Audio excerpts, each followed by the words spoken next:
Hello, everybody. Welcome. And today we are hosting a little casters roundtable discussion. It's really more of just a kind of a casual hangout. So I'm joined today by Known Connection, Soul Raver, and Magic Jokic. Hello, everybody. Welcome. Hello. Hello. What's up? So just to really quickly shout out some of the other great casters in here. Soul Raver can be found over at www.twitch.tv/SoulRaver15. Known Connection, that's going to be twitch.tv/Known Connection. And Magic doesn't really stream, but you are joining me today for the match, so I'm very excited for that.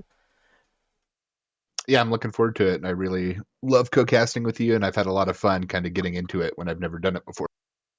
Yeah, I think for a lot of us, we're all pretty new to this, as far as the casting thing. I mean, none of us are paid professionals making thousands and thousands of dollars. But with the community we have here, I think the batch of casters that we do have and have had all seasonal, it's just been a really great experience, at least from what I've experienced. And I think the same can be said for a lot of us. Yeah, sure. Yeah, 100%. I started new in back in November. I was only watching the last seasonal. So this is my one from start.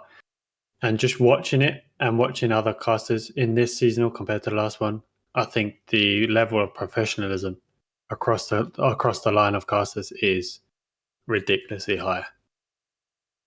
Yeah, and it's good. I agree, and I think it's improving for a lot of people as well. And now, even before I started casting seasonal, one thing I didn't know until this year was that I didn't realize there was no admin camp before. So I thought, like, well, how were games even cast? And it's really just and one thing one person I want to shout out is Das Altberg, who, what he's doing now, getting other people's POVs and kind of switching back and forth between them in game. That's really just how it was done before. And to go from that and to keep that going, and other casters coming in, bringing in their own little flavor, and it's been great to see. So I'm definitely proud to be part of the community. Now, I want to get into a little discussion. Obviously, we have the final going on in just a few minutes. That's going to be CoRe versus TL, the line. But let's look back a little bit first. I want to talk about some of the surprises or things that really were unexpected for you this seasonal. I know for me personally, the biggest surprise for me was seeing Trigger, the Chinese team, come out of nowhere and just do insanely well this seasonal. I was not familiar with who they were. From my understanding now, they were made up from the CNUT, who played last seasonal, along with some other people from other teams. But the fact that they did so well and went so far in the tournament really took me by surprise. And that's not a negative for them. I just wasn't aware of the team. So now for me, Trigger is now a team to look out for next seasonal if they return, and I hope they do. But that for me personally was one of the biggest surprises for me this season. So I want to pass on the question to you three. What were some of the biggest surprises so far for the seasonal? Soul Raver, I'll start with you. What do you think comes to mind? Sure. Yeah, it's the Trigger thing is kind of sad. They had to drop out because of the time thing. Right. But definitely. I mean, they're basically seen it just a rebranding thing, I guess. Okay. But the biggest surprise for me, TL taking down WTH in semifinals was a big surprise. But biggest surprise maybe Phoenix going 0-2 and then making it into playoffs in main stage. That was a big surprise. Also, I was playing in Phoenix back then. Okay. But that was a surprise for me. It was good. It was a good run for sure. Mm-hmm. And yeah, that's kind of. Yeah, I think Phoenix, was another one of those teams, you're right, that did just catch people off guard. They ended up playing really well. I think we will see them do well next season as well. And really quickly on the TL-WTH thing, I did pull up the voting for that, the community vote in the seasonal Discord. The prediction was 105 votes for WTH and 64 for TL. So they certainly were the underdog. I know Known Connection and Magic, you both are with WTH, so I want to kind of get your thoughts on, after the match now, what do you think were kind of the feelings, and what was the expectation? How did that end up turning out for both of you? Magic, you want to answer that?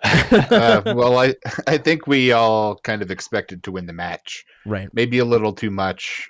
And this is the first seasonal that WTH hasn't been in the finals. They've made the finals every single seasonal, and I think that's kind of the standard around here. And we didn't live up to it. And TL out prepared us, and they played really well. And they're main tank Mr. Do played really well, and I just thought that they, the points favored them, the server favored them, the preparation favored them. They just did everything right and beat us. Yeah, I think the work was definitely put in from TL. And like we said, it definitely was an upset. Very surprising for a lot of people. I think before the match, Known Connection, when yourself and Garthnix and I did our little pre-show discussion, I think I put the odds at 60-40 WTH TL. So even myself, I did think WTH would come out on top for that match. So definitely an upset there. And I don't think that's necessarily a testament to WTH, playing badly or getting worse or whatever people may think.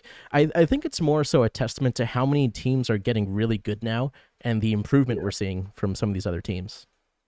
100%. Yeah, you just look at how TL have performed this whole seasonal. I mean, they've played the most games because they've been here from the beginning. Right. And to have that level of performance week in, week out, and to even come across to the bigger teams like WTH and what we're going to see tonight, it's a real testament to how good that these guys are playing. And we've had a few shocks of people leaving the tournament early because some of these newer teams are coming in, and it's their first seasonal as well for some of them. Without being so quick, I'm really excited for the next one because there's going to be bigger teams with bigger experience, and newer teams as well coming in. It's going to be even fantastic. Yeah, the competition's definitely there. So, Connection, I do want to pass the question off to you. What do you think was the biggest surprise for you in the seasonal? For me, it was UFR. I streamed a few of their games prior to the tournament. And there was one of them that they took on WTH, one on Foy, one on Purple Heart Lane. Okay. And they gave them a good battle. WTH did come out obviously on top, but UFR were strong on all of the games that I've seen previously. And they just had a tough time and a tough draw on here. So I was quite shocked that they went 3-0 out on the main stage, but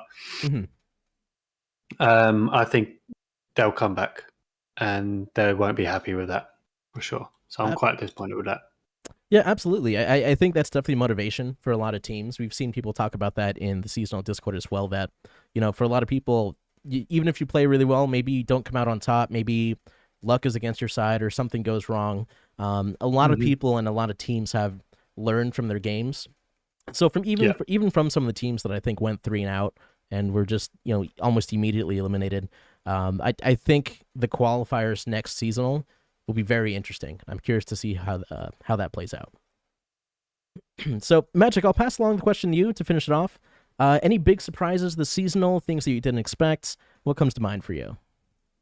I think the biggest surprise for me was just North American Hell Let Loose. Both teams from NA kind of didn't meet my expectations in different ways. TL exceeded my expectations. I thought they would be a playoff team for sure, but I didn't see them, getting past the first round, and they beat ESPT, who I think a lot of people had a lot higher expectations for. And ESPT just, did worse than they did last season, and I didn't see them regressing like that. I saw, them as kind of like a clear, like fourth or fifth place team, and TL a little bit behind them. But TL beat them, they beat us, and now they're in the finals, and that was the biggest surprise for me.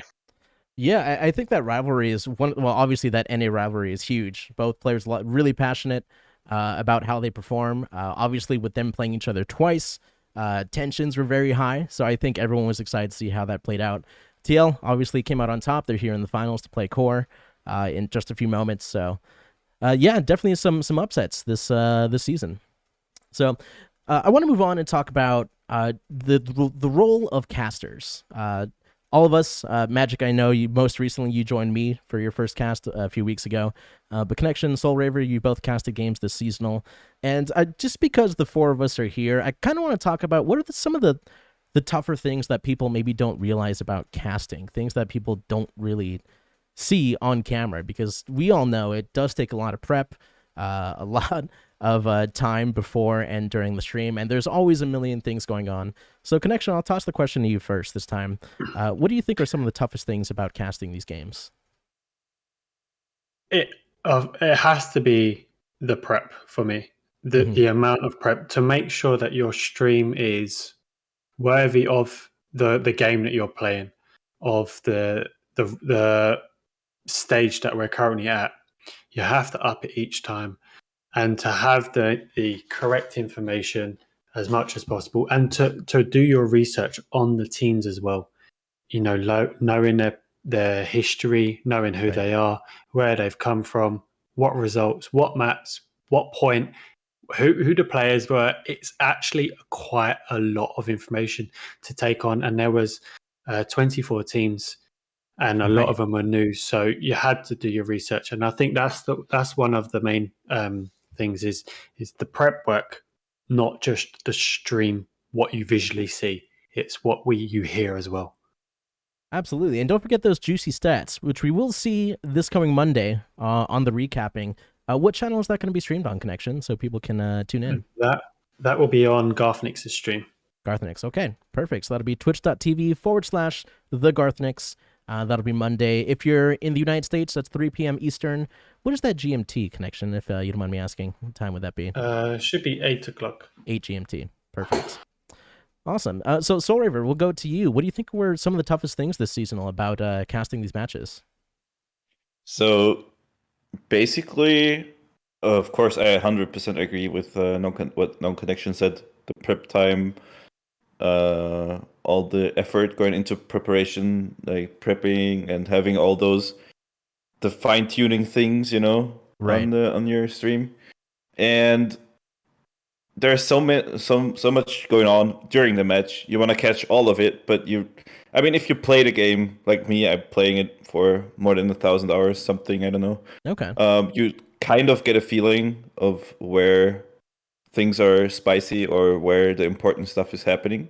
Right. But still, there's always stuff you're missing or you're not 100% on it, and you really want to catch those moments, those clutch moments, those individual plays and everything. But you always want to have the bigger picture of the whole strat, what's going on the map and everything. Also, like the balance between those two things, for sure. Yeah, I agree with you, and that really ties into how I feel as well, because I feel like out of a lot of us here, I don't have as many hours in the game. I love Hell Let Loose. I'm not good at Hell Let Loose though. And as far as hours, I actually just checked. I have about 250, 260 hours in game right now. So for me, that is one of the tougher things as a caster, because I don't know, and I haven't played on many comp matches before. I've done some scrims and whatnot, but knowing how to identify the strats that are going on for me as a newer caster, I think that's one of the harder things for me. Obviously, during the stream, there are a million things going on. If you have graphics coming up on screen, or if you're updating the scoreboard, if you have that visually on your screen, that's definitely something to be aware of. And of course, in-game, you got to know what angles do you get. Do you want to get a bird's eye view at this time? Or is it better to kind of get up and close and catch some of the gunfights and the action to be an almost first-person view? Obviously, we can't do that just yet. But devs, please, if you're listening, give us first-person views on admin cam. Please. Yes, please. That would be Spectator wonderful. sluts. Yeah, absolutely. So, but yeah, just for me, like I said, just that game knowledge and using that knowledge to adjust how you're casting. That's one thing I definitely want to kind of keep working toward as as the seasonal and the seasonals continue in the future. So, Magic, I know obviously we have only casted just once before, together. But I will pass the question along. What do you think were some of the tougher things about jumping on and doing that cast for the first time? I didn't really find it difficult at all. I just get to sit around and watch your stream where you control the camera. It's no work for me. I just get to sit around and be in a stress-free environment watching Hell Let Loose. Being in those situations, you're always so tense and stressed out because you got the comms and the explosions and everything going on, Right. and you're trying to make all these right decisions. And it's honestly like a relief for me to watch the game and not be having to be in that position, Right. and just getting to be super judgmental against these people who are being the couch commander, if some put it right. But yeah, absolutely. That is true. So the way Magic and I have our stream set up, I basically am running the camera. Magic, you provide your color commentary, which I appreciate. And it's a different experience for everybody. Every caster has their own flavor, their own spices and style that they add. So it really gives us a lot of diversity within streams. People always have a different setup. Some people have little scoreboards. Some people have graphics. Some connection. I know you have your face cam on, which I appreciate. Das Altberg has got his POV. So everyone has their own little flavor that they add to the stream, and I think that's kind of what makes it nice. So now let's talk about the game today. CoRe versus the Line. What kind of things are you looking out for? What kind of strats are you keeping out, during this stream or the two streams? I do want to really quickly shout out McPimmel, who is casting from CoRe's POV. He'll be casting in German, so for any German speakers, please head over to his channel, and we welcome you to check out both streams, because this is not a game you want to miss anything on. So, but so CoRe versus TL. For me personally, I love watching TL's tanks. They're very exciting to watch. But CoRe just has such great shooters. For me, I am definitely going to be looking out for some of these up-close gunfights, particularly on St. Marie-du-Mont, which I believe is the map that is being played. So I am looking for those, CQB fights and kind of seeing who comes out on top. It'll be really interesting to see. I think CoRe has really great infantry. So, Magic, we'll start with you this time. What kind of strats are you looking out for? What are you keeping an eye out for this particular game? Just to echo what you said, I'm kind of looking at the tanks as well. Mr. Do has just been a star for TL all season. He's been like the #1 tank crew every week. He's carrying TL on his back right now, and Kalito's going to be living off his achievements all summer. I'm absolutely certain. But Mr. Do, and I should mention his other tank crew members, just the squad leaders, not the responsible for all of it. Atrocity, right. He's been a great driver. If you're trying to learn how to drive, you should watch and see how Atrocity does it. And then his gunner, Bossman, who never misses a shot, it seems like, at least in our match last week. But I think that tanks are going to be the most deciding factor in this. They're going to have to play well, they're going to have to hold middle, and they're going to have to shut down CoRe's tanks. CoRe, they consider themselves good tankers as well, and they kind of take slight to the idea that TL's tanks are better, and so I think they're going to be looking to prove that as well. All right, yeah, and I know working the camera, I certainly will be looking out for some of those tank fights as well, seeing how that plays out. Soul Raver, what are you looking out for from these teams today? So yeah, I agree on what you said for sure. TL tanks, crazy, but don't forget Streets. For example, he was top frag in main stage on infantry. Like Streets is also very, very scary. They have one or two really good infantry squads. I think Inferno is one of their squad leads. There's good players, but I'll give it to CoRe infantry wise for sure. Tankers, even there, they have good. They have really good tankers. So that would be a high class tank gameplay tomorrow. What we'll see later in the match. Yeah, basically all this. There's so much coming down to tonight. Like RD wise, are they gonna snipe it? Are they gonna take it out with recons? How effectively can they take it out? How much time will RD be online? And how is the line holding? Not the line, the team, but the line of infantry. The front line. Right. How is it holding? And all those different kind of small things, it seems, but it's so big in the bigger picture. So I'm really looking out for those micromanaging strats happening. Yeah, I think the I guess you can call it the micro metas, the little things that teams have to dedicate a couple of players or a whole squad to. I know there's been a lot of talk about that in the last couple of weeks in the seasonal Discord. about different strats teams are using. So, yeah, I think particularly the arty snipes are something that people have a lot of interest in right now. We will be checking in here and there on artillery. However, we do want to also catch the action as well. But we will check in at least a few times to see, what these teams are doing to defend and attack. So, Connection, we'll finish off this question for you. What do you think you're looking out for today? What kind of strats are you keeping an eye out for? Just same as what the guys have just literally just said. The tanks from TL, you have to keep an eye on Bossman, Mr. Do, and Eric to City. That tank alone is just that done wonders against WTH. Just sitting at the back on that road. They always have infantry defending it as well. So that works in CoRe's favor because it does draw out a few guys towards that tank. But you have to keep an eye on Stevens. He was top MG killer, and we saw a little glimpse of him just on that little wall in front of the point and WN4 that was just mowing down the WTH players. So he is not scared to get in front. Right. And then what Soulraver said about Streets, he is top fragger. He's an all-round good, solid player. So they're the top ones for me. For CoRe, you've got Chucky and Harold, Artie, and Gunners. Lucky one, got to keep an eye on him as well. He's a great shooter. I think if it also depends on the point. If TL can capture the point first and they manage to determine how the game is played, then they've got a good chance because they're actually up 3-2, and what they can do against WTH, they can just hold it again. Right. But if CoRe take that middle point first, I really do think TL will struggle because CoRe are so ferocious on the attack. TL will have to defend against CoRe and also look for a spark to attack. So I think if TL capture the first point, it's going to be a very, very interesting game. I agree. And one thing that CoRe is just absolutely great at, and we saw it last week as well, is just zone and map control.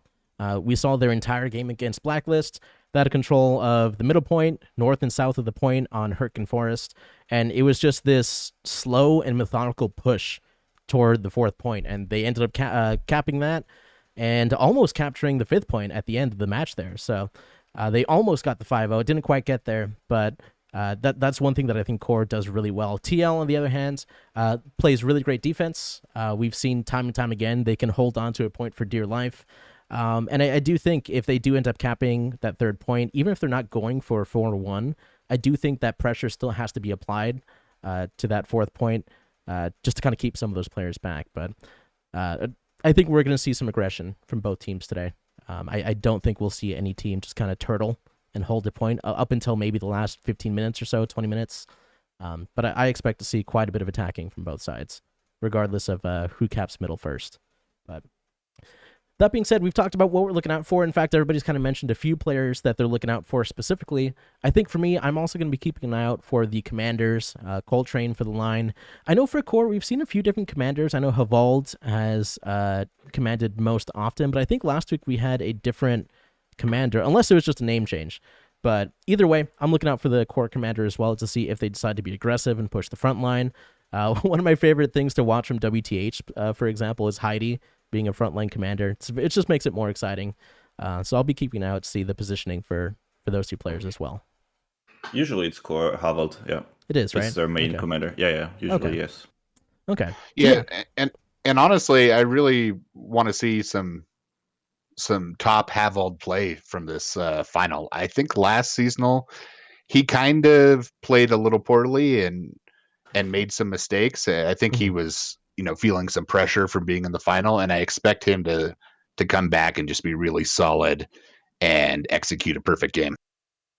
Yeah, there's one thing CoRe knows how to do, it's execute. So we'll have to see how that plays out. So I actually do want to ask, would you rather see 4-1 or 5-0, or would you rather this play out the entire 90 minutes? I think it's more exciting if it is a constant fight for midpoint. But if we're seeing like a 4-1 and it's kind of one-sided, I do think that 90 minutes can get a bit stale. But I'm hoping to see some back and forth, some recaps of mid, I think would make for a really great game. Yeah, agreed.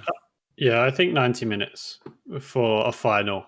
It's like we're watching a World Cup. You'd want to watch it all the way through extra time and then finals. I think this is the exact same. Because even if you are 4-1 and it's 40 minutes left, it only takes 2 minutes to cap a point. It's true. That is very true. So, for me, I'd say 90 minutes. Yeah, I'm going to go with 90 minutes as well, just because I know the way that CoRe plays, and there's no way that they're going to get mid and just turtle on the middle point. They're going to be playing aggressive, and so there's going to be battles going on somewhere. That's very true. Absolutely. All right, so before we let everybody go, it's time for predictions. Not only because obviously there are only 2 teams left, we want to know who's your call to win it and what's the final score. Soul Raver, we'll start with you. What's your prediction for the final outcome of the match? If I also made another player for CoRe, of course, don't forget Xim. Oh, okay. Sure. Just adding him because you don't want to leave him out. He's insane. All right, shout out to Xim. Yeah. Yeah. Who takes it all? I say CoRe. It might. So, in my opinion, it's gonna be either 3-2 close match, all the 90 minutes long, or it's gonna be CoRe like TL on the wrong foot, or how you say it in English. Just surprising them, and it might be also a 45 minutes game. The CoRe running them over. That could also happen if it also comes down to the caps and the constellation of the caps and map layout and everything. But I say CoRe. CoRe. Okay, so you think it could be maybe a 3-2, but also a chance for a steamroll. Is that what I'm understanding? Yes. Okay. Not even maybe not steamroll, but 45, 50 minutes. Okay. Yeah. Magic, we'll go to you next. What do you think is final score and who takes it? I think CoRe's going to win, and I'm going to go bold with a 5-0 here. I think that the Hell Let Loose gods are cruel, and they're going to punish TL for beating WTH, who deserve to be in the finals. No, I'm just joking. But, I do think it's going to be hard for them, and I do think that RNGesus is going to get the best of them on this one. Right. We know one of the more infamous things with TL is the bad luck with the RNG on the coin flips for the map bans. And I think when I was talking to a couple of the players, I think they said they've only ever won 2 coin flips. So luck may not be on their side, but we'll see if they can overcome that. So Connection, we'll finish off with you. Predictions for the final score.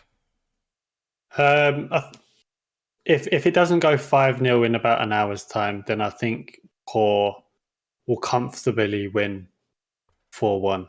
I think it will be fought for the middle for a long time. Maybe an exchange or 2 on the middle, but I think CoRe will win it 4-1. Yeah, I think we're all in agreement that the prediction absolutely will be CoRe for the victory. I think for me, I'm feeling a 3-2. I think with the level of gameplay the level of skill that has improved from TL has really shown. So I do think they have a fighting chance, and I'm not counting TL out. I think the odds are definitely in CoRe's favor. So if I had to predict, I would say 3-2 CoRe, and it goes the full 90 minutes. As of right now, the community vote in the seasonal Discord is 157 votes for CoRe, 123 for TL. So there are definitely some fans, or maybe just people voting for the underdog for underdog's sake. I know these votes are not helping the odds for Kalito's bets, but we'll see how that ends up playing out as the game progresses. So that's going to be it. So thank you everybody for joining me today. I really appreciate you spending some time talking about the match and the seasonal so far. I think as casters, it's nice to get together and get a bit of a different perspective and just kind of chat for a bit. So I definitely hope that we see a bit more of this as we move forward, particularly with next seasonal. I know for me personally, I'm looking to collaborate with a lot more of the casters because I think there's good quality streamers out here in the seasonal, so hopefully we all get a chance to work together. I appreciate you guys. Thank you. Thank you so much for having us. Yeah, thanks a ton, Anthony. Yeah, so really quickly, one more time, Soul Raver, that's twitch.tv/SoulRaver15, twitch.tv/known connection. Magic, you can catch Magic in the seasonal Discord. So he's one of our lovely moderators. So thanks again, gents. We're going to take a short break. Stay tuned because we're interviewing some of the players from today's game, and we'll leave that a surprise. Well, stay tuned and find out who we get to talk to. Thanks, and we'll see you soon.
Yeah, one more time.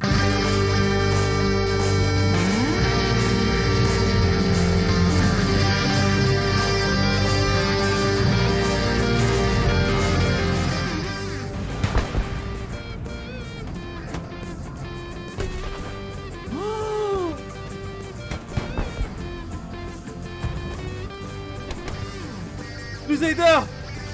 Crusader! Crusader qui a décidé d'aller chercher la MG. Voilà! Le 75. Ouh, le 75 de Kraken! De Bim!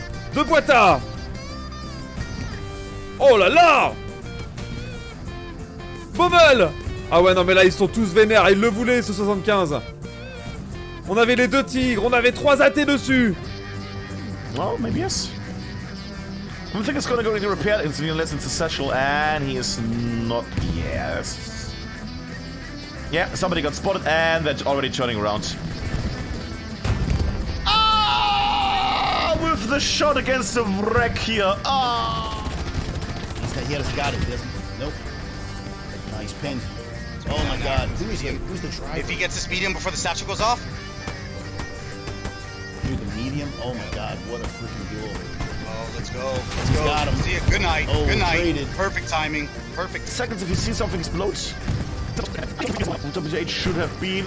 Some artillery coming down, okay. And that is the satchel I was wondering about. There we go. Minimize.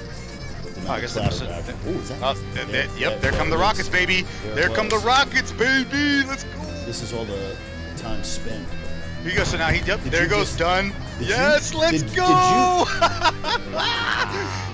Dude, there's gonna be. Oh, here it goes. With Garrison. Oh, get wiped. Get wiped. Oh my God. fois par l'arrière. Attention, ce fameux tigre. Pépite dans le cul du tigre. Et de une. Godefroy va se suicider. Et il l'a pas eu en plus.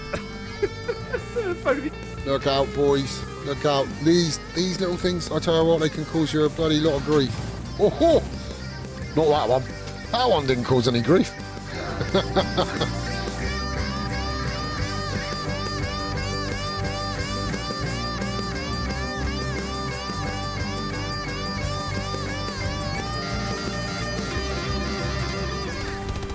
Drift to the side here. Gonna rock it out. And the Puma. Oh, what a dodge. Run him over, run him over. Oh, he's done it. That's Pegamin. Oh, and that's going to be a huge Gary spawn. That's 1 kill, 2 kills, 3 kills, 4. That's 5. That's 2 players. That's going to be Frail and Pegamon. Great work. Okay, by the way. Oh, there goes the Lux. Does he get the OP? Yeah, he gets the OP. And clears the entire line. Look at that. And it seems like the artillery has slowed down a bit. Well, it's still killing some faces.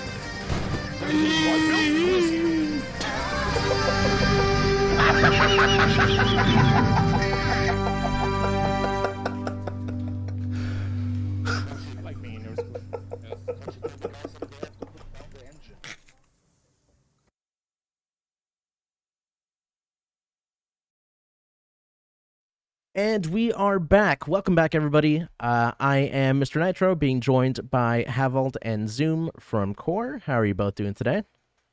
Really good. Everything's fine. No, I'm also fine, yep. Awesome. Yeah, so everyone in chat just saw the amazing hype video from Das Altberg. I want to take a quick moment to thank Altberg for providing that week after week. It's very much appreciated. I know everyone in the community enjoys watching this. So thank you again. Shout out to Altberg. And so we have these two gentlemen from Corvus Rex here today with us. We want to get to know a little bit about how they're feeling and just a couple quick questions. So how are you both feeling about the match today? I know it's the grand final coming up against the Line. Was there any stress or nerves around the match today? How are you feeling overall? Also, do you want to go forward with that? Yeah, sure. If such a big game is happening, I'm all driver, so since drug sniping started, and you always have to be super careful, and then there's always the chance of getting stuck by something you don't expect to getting stuck at.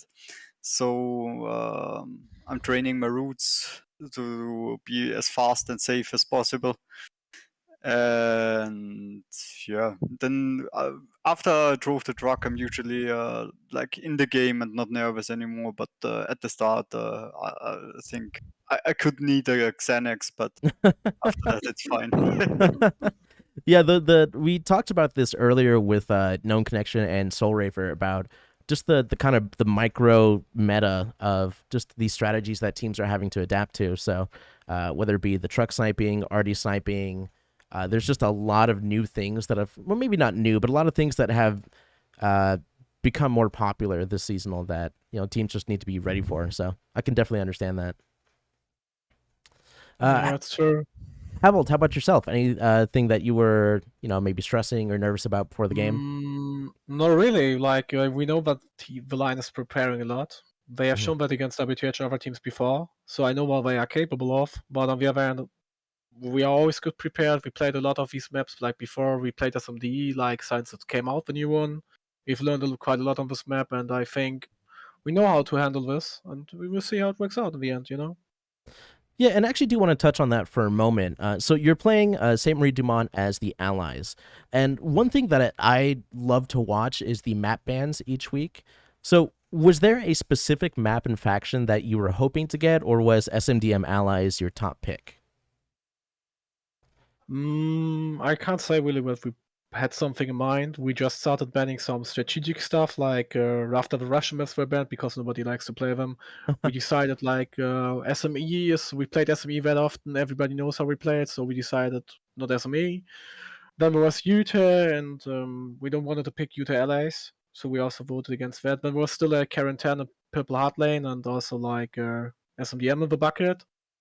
And we just decided we know how to handle ourselves on SMDM, and we are open for everything because a lot of people would say Axis is really favored on this map, but I think Axis is like, yeah, you can get straight to the midpoint faster with the other team, like than the allies. But if the allies ever pick like the fucking midpoint, it's over. Right. That's my opinion on that, so we will see. Okay. Zoom, was there anything in particular you were looking for as far as maps? No close quarter. The problem is that they are hosting the server, and with a hyping, usually close quarter ends up in trading, even if you're the better shooter.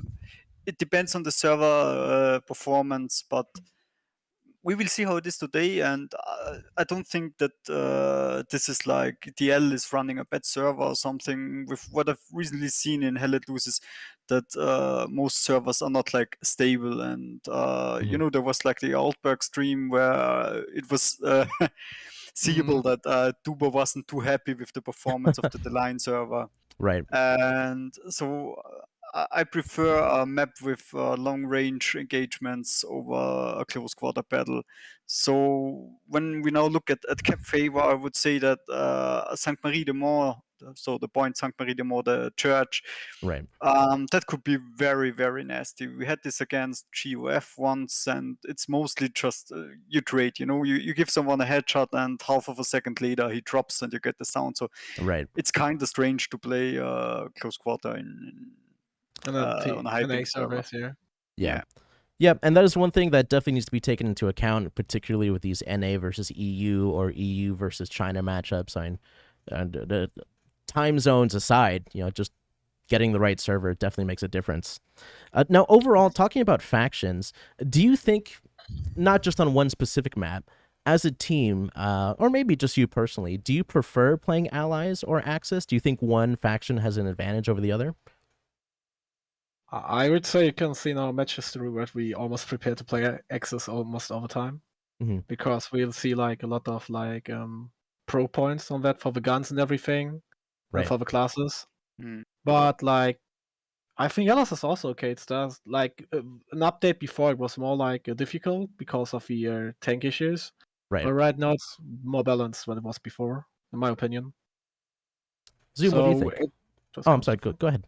I think that I prefer the allies because of the hyping in this game.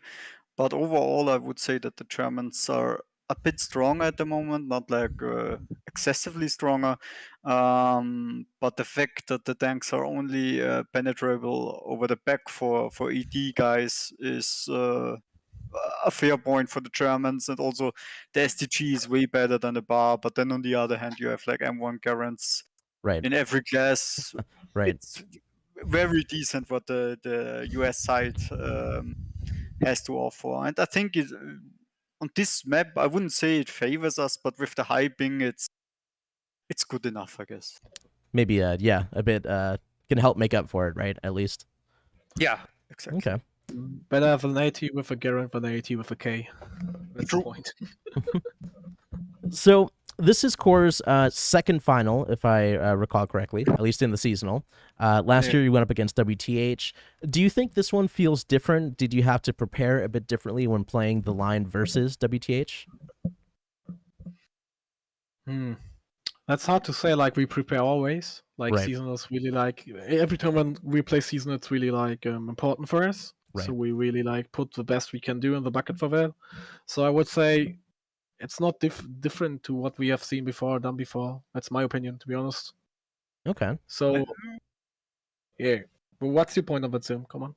I think that we overall prepare better in this seasonal than in the last one. I think most other teams weren't able to like cope with our play style, and we mostly, except for DC and second AD, we mostly rushed the people in like 35 minutes or something. So we were like a little bit, less affair. Like, yeah, we didn't exactly, take it that serious sometimes. That was the issue. But I don't think in the last games we take it a lot more seriously. Like, Yeah, Right. yeah. This time we took it. Also, One was last time, semi-final, final, we took it seriously, in my opinion. Yes and no, I would say. I don't know. When I think about the last season, there were some things before the start that we now handled way more better. Okay. Not want to get too much into detail, but I think Harvard is smiling and he knows what I mean. Okay. And there's also that I think we are right now a little bit more prepared about what happened with WDH when they simply just pushed their tanks in, and it was like, oh yeah, we only like relied on our tanks to take out Other tanks, enemy yeah. tanks. Right. So nobody was like playing K89 and the bazooka in that seasonal, and it really, really showed at this game. So GG to WDH, they simply showed us where our weakness was. And I think right now we try to fix our weaknesses in this case. And also today everyone has M1 Garen, so this won't be a problem. Like, we are always learning. Like, we are not the team we were in the last season, in my opinion. Right. Yeah, absolutely. Especially with the meta changes, going up against different teams and newer teams now. Definitely some shifts in the way that the teams are playing now. Now, before we finish off today, I did want to ask. So, Corvus Rex, if I remember correctly, is Latin and translates to the Raven King. Is that correct? Yeah, I'd say it's the easiest way you can translate it in English, I would say. In German, it's a little bit different. Okay. But, now, can you tell me a little bit more about kind of where that name comes from? Was that a specific person who thought of it? What can you tell us about the name? Do you want to tell the story, or should I do it? Because I was more like into that thing.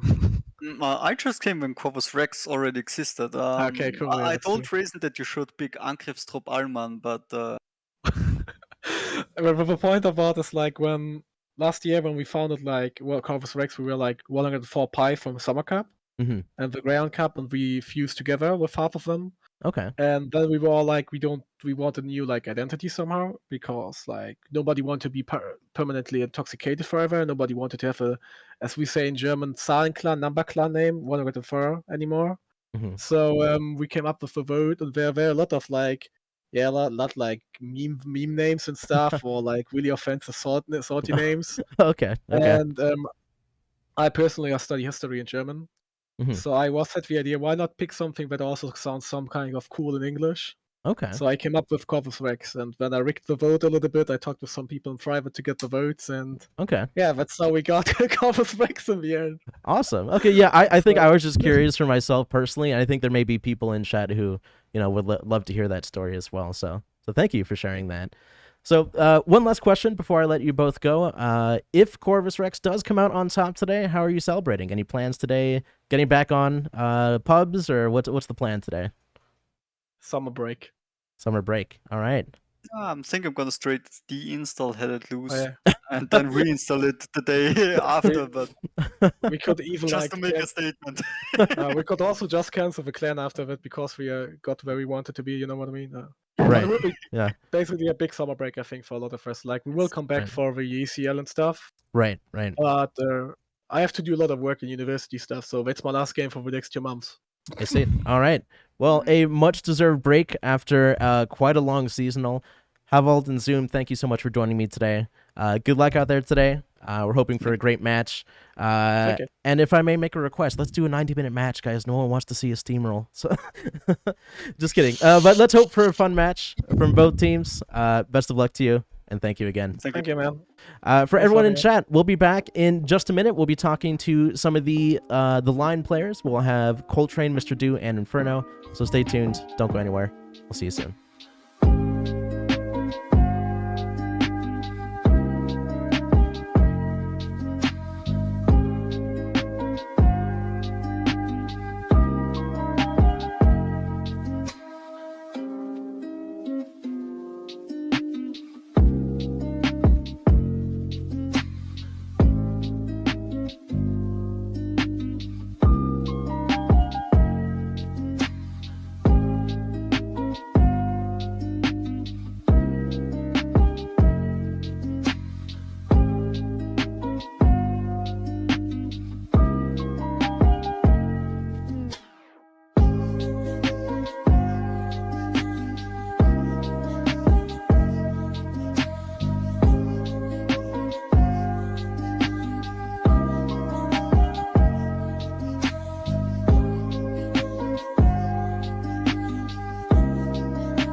And we are once again back. Thank you, everybody, for your patience while we wait and get back into some of the pre-match content that we got here. I'm joined today by 4 gentlemen from the line. Let's say hi to Coltrane. How you doing, man? Good. How you doing, Nitro? Doing great, man. Thanks for asking. Mr. Dew, how's your day going? Oh, are we? All right. How's it going? There you go. All right. Silly little seal. How you doing, man? Howdy doody. Doing good, man. Thanks for having us. Good. No, thank you. And Bloody Nine, welcome. Thanks for being here. Yeah, thanks. So, CoRe versus the Line. It is the finals for the spring seasonal of 2022. How's everybody feeling today? How are the nerves? How's the stress? What are the feelings before today's match? You nervous, Bloody? No, I'm nervous for what midpoint we get, but we're ready, I think. Yeah, that RNG can definitely make a difference. So, with that minute, you get basically a minute to decide, okay, this is what we're doing. And I'm sure teams have done their planning, if you get this point versus this point versus this point. But I would imagine that anticipation definitely will get to you. Yeah, our interns have spent hours finding special things for us to do. You just have to wait and see for them. Can't give too much away here in the pregame, but yeah, our interns are really on it this week. Very, very good. Now, TL, if we're being realistic, TL are the underdogs for today's match. CoRe was definitely the favorite to win for the seasonal. So even if the community votes aren't too far apart, I think TL's gotten a lot of support after coming out on top over WTH. But do you think that excitement and support is coming from mostly NA, or do you feel that there's some EU support for the underdog team as well? I think it's coming from all over. Actually, I've had a lot of people reach out to us and wish us luck. That people from all over the world, actually, Australia, China, but EU. It's been really cool, and I think that's just because people enjoy an underdog story and also probably want to see the giant get taken down in a lot of ways. So right. Yeah, I think that's one thing that I was surprised to see. I was expecting to see the votes kind of go along. I guess not country lines, but continent lines. I was expecting basically NA to support NA, EU to support EU, but it looks like a pretty good mix for the match today, which is good to see. I think people have teams that they're rooting for, and I think everyone's just excited. So I want to pose this question to each of you individually. As a player, what do you think is the most exciting part of playing in seasonal or over these games overall? Because is this your 8th or 9th game so far? It's got to be at least 8. So is it 8, Dew? I don't know. I think it's either 8 or 9. Yeah, TL has played the most matches out of any other team this seasonal. So out of those matches, as long as they may be, what excites you the most about them? Do you want to start, buddy? Yeah. What excites me the most is the fact that they're streamed. You can see who's making plays. You got stats. Everyone's trying to be a top fragger. And that whole thing is what makes it super exciting for me. What about you, Dew? The matches have all been really good, and you don't really get that as much out of tournaments. So I really enjoy the close matches and playing against other great tankers. Really. Silly little seal, how are you feeling about this? What do you think were some of the most exciting parts this season?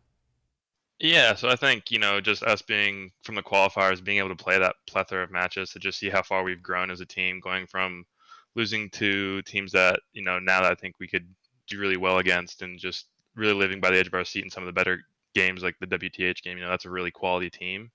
And for us to be able to put all of our stuff together at the right time has really been really cool to see, and just see the camaraderie of this team and the cohesiveness just really develop over the last year even. So that's been really cool to see from this tournament, I'd say.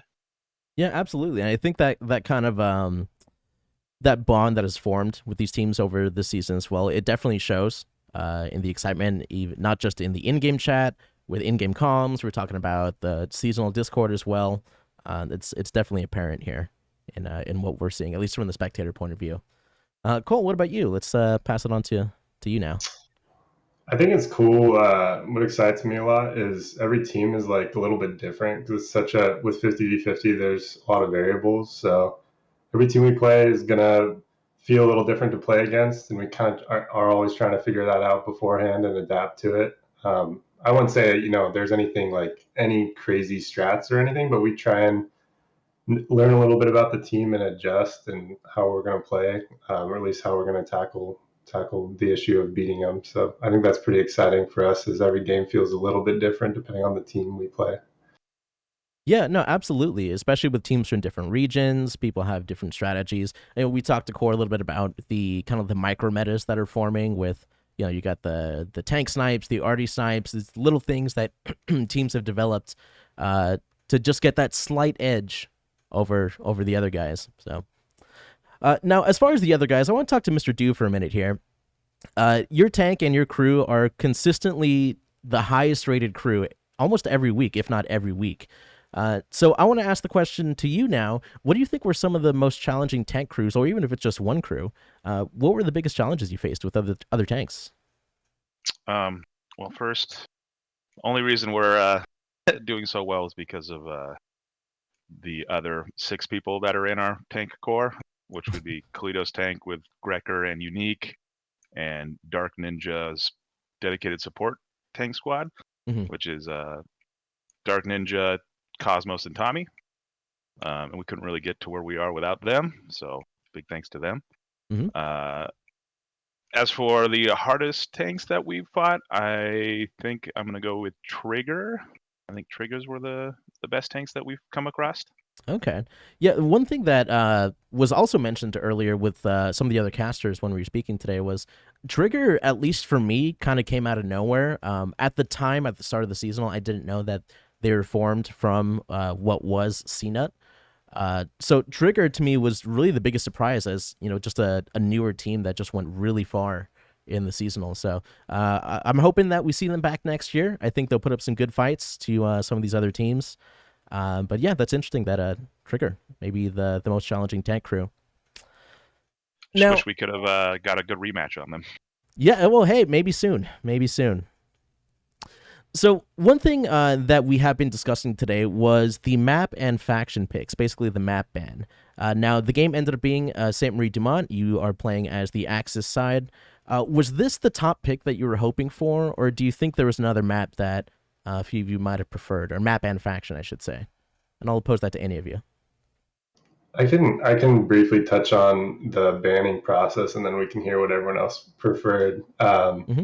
Going to any of these bans, it's hard to it's not wise to try and focus on trying to get a certain map inside, because it's just never how it goes. So we had talked beforehand and during the phase, and we were just trying to get a decent side on a decent map, essentially. And I think SMDM Axis meets that criteria. It's a good side for that map, and we've played it enough to know it fairly well, and we have been grinding it a lot this week. So I think at the end of the day, we were pretty happy with how it ended up. Okay. Let's go down the line. Bloody, how are you feeling? Was there maybe we can pose it this way. Is there a favorite map inside that you like to play, or that you might feel that you perform best at? Yeah, we love playing Foy, but we don't get to play it much, except for EG loves Foy too, so that's probably why we played that. Okay. But I love SMD, and this is like the perfect thing for me. Or Herkin. There's a lot of bushes and trees on this map. Yeah. All right. Buddy likes to hide as an infantry player. A huge camper. Nice. Hey, whatever works. I support it. Anything for the top 10. Yeah. There you go. So, Little Seal, what about you? Any map and faction that you favor? Yeah, so I think we've got a lot of experience playing Utah Axis, considering we played it 4 times. Half of our matches were on that map, so right. I feel like we're very comfortable on that. I like to be a little sneaky seal sometimes and wrap around and do some different stuff in the back lines. And so any map that's possible, Hurtgen's a really good map for that, with a lot of the tree cover and just getting good angles and good crossfires. So I think Utah or Hurtgen, but I've also maybe would like to see us play Carentan to see if we can actually take it to CoRe on their playing field and on the shooting level. So I think that would have been a cool pick, but overall happy with SMDM. Yeah, I was confused as I thought we would end up playing Carentan if you look at the map ban versus CoRe, but they chose this one. I was really surprised and thankful, really. Yeah, it came down to Carentan and this map for the last 2, and it was CoRe's choice. So we were okay with playing either of them, but we ended up with this one. All right, Mr. Do, from a tanker's perspective, what do you think are your favorite maps and factions? Against CoRe, I'm going Hurtgen Axis if we get North Pass. All right. Other than that, really any tank map. We'll make any map work as a tanker, but there are Foy is generally a good one for us. All right. Well, thank you guys for sharing your perspective.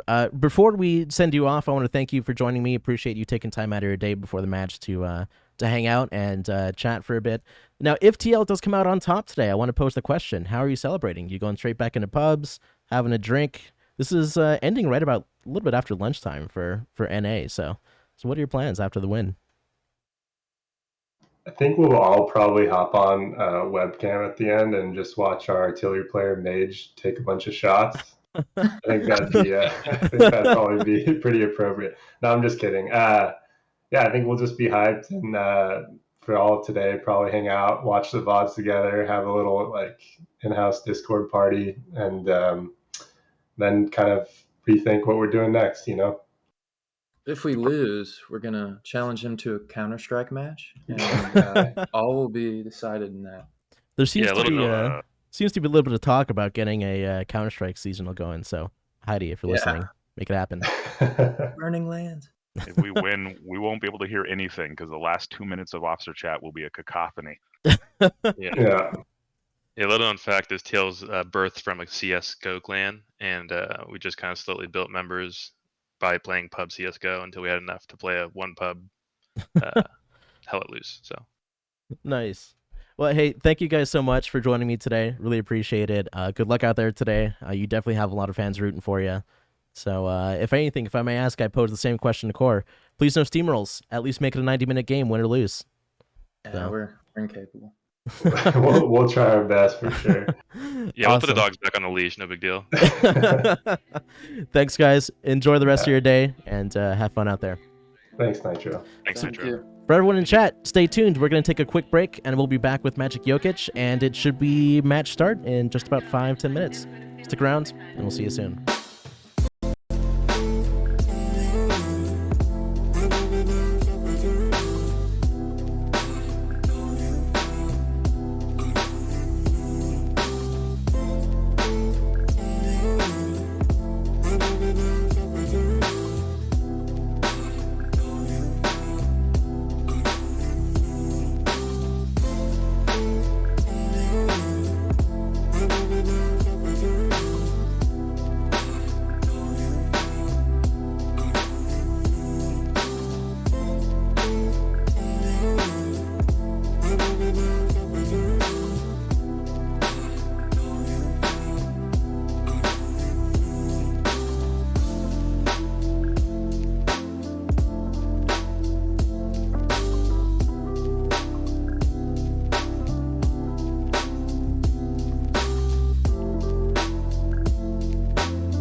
And we are once again back.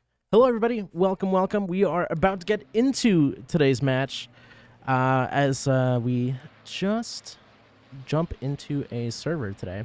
Thank you so much, everybody, for sticking around for the pre-show. We appreciate you being here. So as we get into a call with our co-caster, Magic Jokic, let's get him online. Hello, Magic. Hello, hello. What's up? We're ready to go. We're getting going. So I'm actually just logging into the server right now. Magic, I want to really quickly thank you once again for joining me today for pre-match shenanigans. It's very much appreciated. Yeah, no problem, man. As always, thank you for having me on. This is apparently the only way I can make it into the final. Apparently so. Apparently so. So we should be getting started in just about 4 minutes, hopefully, if everything is on time. And right now it's looking like at least most of TL is already in the server. And as we wait for CoRe, I want to thank everybody for being here today. If you are just joining us, this is the final match, the grand final for the Hell Let Loose Spring Seasonal. We have the line taking on Corvus Rex. Playing on St. Marie Dumont today. It's going to be TL, the line, playing as the Axis powers, while CoRe will be taking on the Allied. So as we get into a squad here, and Magic, just want to confirm you can see my screen, is that correct? Yep, everything's going well. Perfect. Okay. So we go ahead and just get into a spawn here. We are expecting map flip in the next, hopefully, 2 to 3 minutes or so.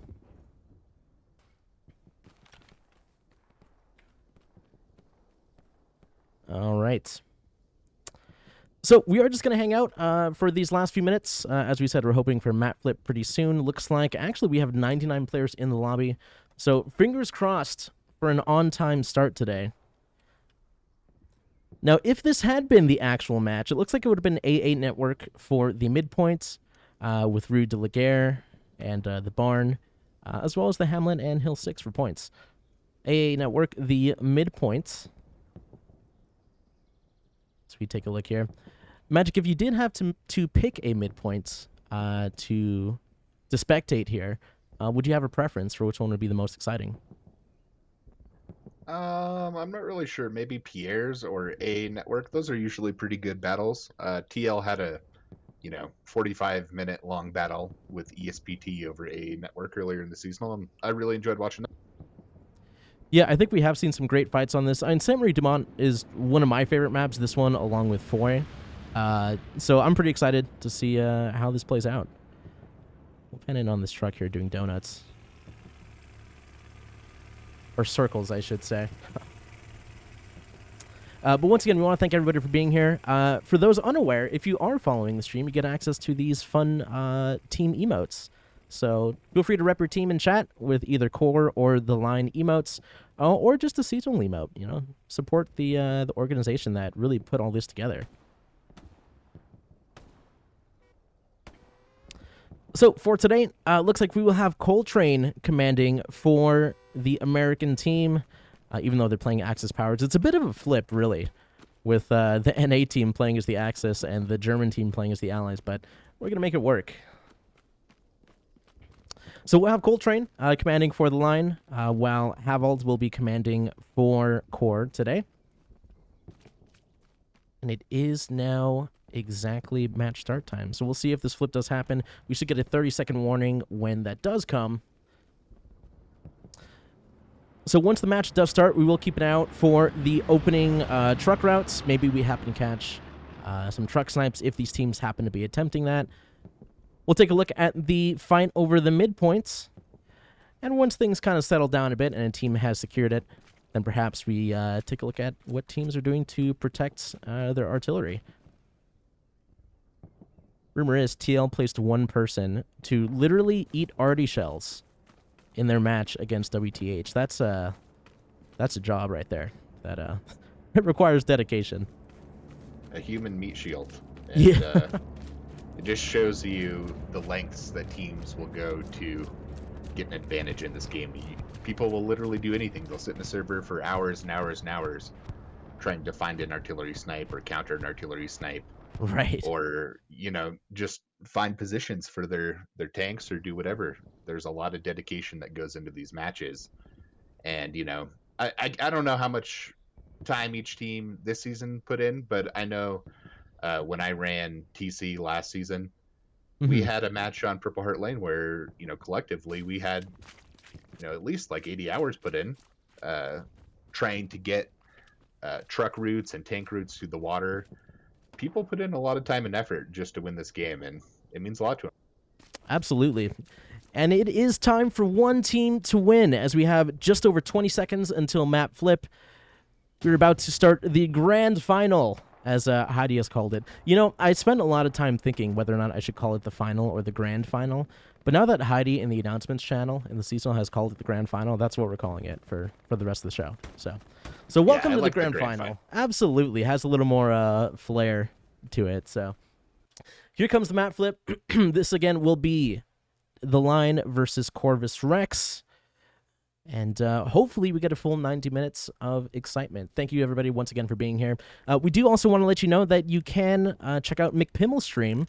He will be casting in German today, and will be casting the CoRe perspective. So please go and take a look at McPimmel's stream. That's twitch.tv/McPimmel.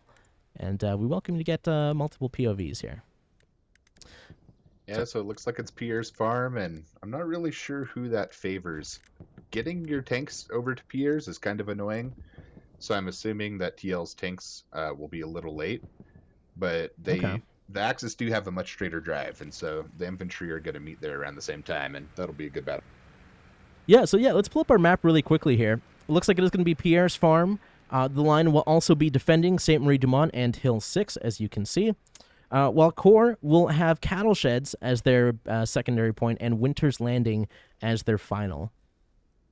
I think that's more favorable for TL. They can, if they don't take mid, they can sector off Church and St. Marie du Mont pretty easily and fight out of that much easier than fighting out of Barn behind Pierre's. Okay. Yeah, looking at Pierre's farm now, so now your thought was that it's going to be a bit tougher for the Lions tanks to get here first. Do you think CoRe has the advantage for this initial cap? It kind of depends on how the infantry play and how aggressive CoRe's tanks are. If they just drive their tanks in, I think they'll be there, a little faster. But if the infantry get a lot of kills for TL and make those trades, it could still be in their favor. I don't really think that it's necessarily a given that CoRe is going to take this, but that's kind of who I'm feeling right now before the match starts. All right. Well, we'll be keeping an eye out, certainly. Let's see if we can catch what some of these tanks, what some of the tanks that CoRe are going to bring. It's like we are getting the Stuart right off the bat. So do a quick pan throughout the map. What else are we seeing here? Oh, with the Greyhound as well. A couple of light vehicles to start. And what looks to be a Sherman as well, the medium tank. Yeah, so it looks like they're going to play for map edge, which is a smart choice. Let's take a look at what the TL is bringing out to play. Yeah, see, only 20 seconds left for match warm-up, and the tank's just entering the city now. Yep, They're going to be a little bit behind. Yeah, that is what it's looking like. Looks like we're going to get a Panzer IV, along with the Lux. Several trucks. They might be trying something. Oh, no, they were waiting for the wall. Never mind. I didn't see that. God, it looks like the Puma is coming out as well. And here we go. An hour and 27 minutes of game time is what we're looking at here. Looks like these trucks. Team spending a lot of time. Oh, is that a truck snipe we just saw? That's CoRe with the truck snipe right off the bat. That's going to be pretty huge for TL. More shells hitting as well. CoRe definitely practicing their opener. So we'll see how this turns out for the NA team. We'll pan in just a bit on Pierre's farm. More explosions going off. Looks like TL still first on the point, though. Arty shells now hitting. It's going to be Raekwon, Bloody Nine, and Monk first on the point, along with Taco. CoRe approaching from the northeast. And TL with the early cap advantage, but CoRe not out just yet. Armor now engaging. Let's see who's in this CoRe tank. Seems like CoRe is playing fairly slowly. I don't think they're really trying to take the middle here. It kind of seems like they're doing recap, unless they're just. It looks like quite slow on that start. That could be the case with quite a bit of infantry getting off here. But TL with the man advantage so far. We'll pan out for a bird's eye view for this opener. We'll pull I in. think they were just a little late. That may be the case. Artie taking out a couple of players. That Street's getting taken out. Great shooter for the line. CoRe losing a few players as well. That's Thomp getting taken out by machine gun fire. Let's approach the fields. We're going to catch Cafe de Mocha along with his squad. Or that's Bloody 9 squad, excuse me. Going to run into 2 squads from CoRe. Here's Zoom and Cafe de Mocha about to run into each other. That's Cafe de Mocha going down. Zoom taking cover, still alive. That's a TL tank off to the side. We'll see if they can support their infantry. And now it looks like CoRe taking back that advantage that TL had. Good back and forth. TL dumping men onto the point. And that's the Lux with a quick kill.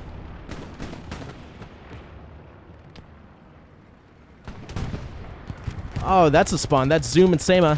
Zoom getting taken out. And that is Mr. Do Bossman and Atrocity. Sema with the rocket. The second one should get the kill shot. No, he gets taken out. You gotta wonder who saved that tank. That Lux still in play thanks to a good shot from the line. Might have been Streets or Cosmos or Dingleberry Vert there. It was hard to tell, but that was a big play. I'm assuming they got that OP, so that East push is going to be wiped out for now. Definitely. And so that is a cap for the line within just about 3 minutes or so. Artie still pummeling that hard cap. Yeah, I think this Artie is going to be really brutal for TL. I'm surprised we're not seeing any Artie on the CoRe side. I wonder if there's a snipe going on and TL doesn't have any Artie right now. That may be the case as Taco gets taken out by Artie. We'll follow Crusader and Hobbs as they run into each other. Hobbs should get that drop. That is a kill. Spieler. Not aware that Hobbs is there. He is being supported by his teammates. And Streets should catch Spieler there. He does indeed. CoRe did have a bit of cap progress for a moment there. But now TL is bringing their armor to the front of the line.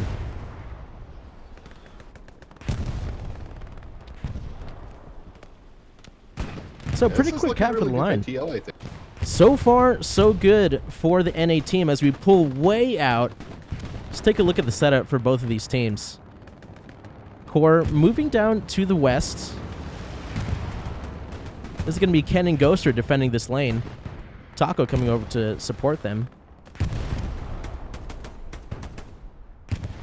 CoRe once again with a bit of cap progress. Line able to defend once again.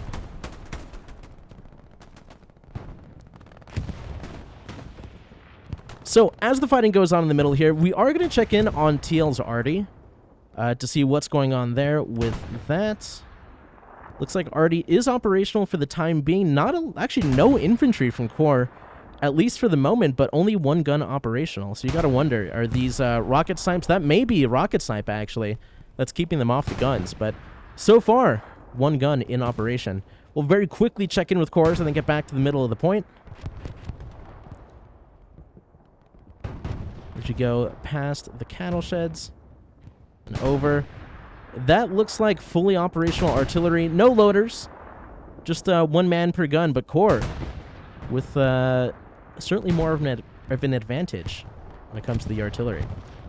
So, and it looks like they're putting smoke in here on piers to try and get their guys to push up a little bit on this north side. Yeah, that does look to be the case. Doesn't look like their infantry is making progress over here on the west side. Dre Thompson does get a kill on Curse. We'll see if Rakus Inferno can stop this push. Taco-tastic also out in the wheat fields. Rakus should spot him here. He does spot one, but gets traded. It looks like that's going to be Coltrane in the hard cap. And a CoRe with looks like at least one OP close to the point. That's Cole getting taken out by Artie. That's rough. You hate to see it. Yeah, it looks like TL have pretty good map coverage right now here as well, but they need to get further up. It's going to be hard without any anti-Artie.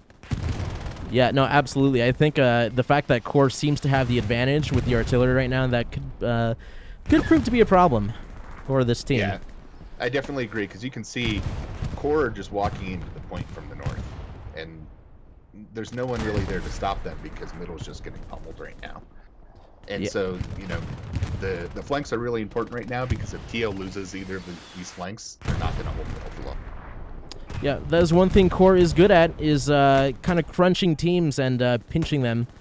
Chicken Waffle is holding down that garrison for now. That could have been an issue if he had gone down. But as we're seeing CoRe making cap progress, at least 5 men in the hard cap, 2 more coming to support.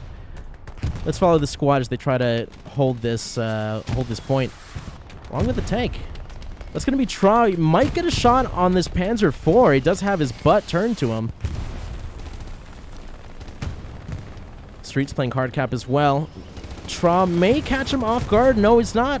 Gonna be the other way around. Streets with 1 kill. 2 kills for Streets. 2 more players coming to counter that. That's 3 and 4 for Streets. Wow. Great play by Streets there.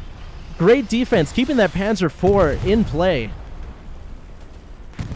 Absolute monster of an infantry player.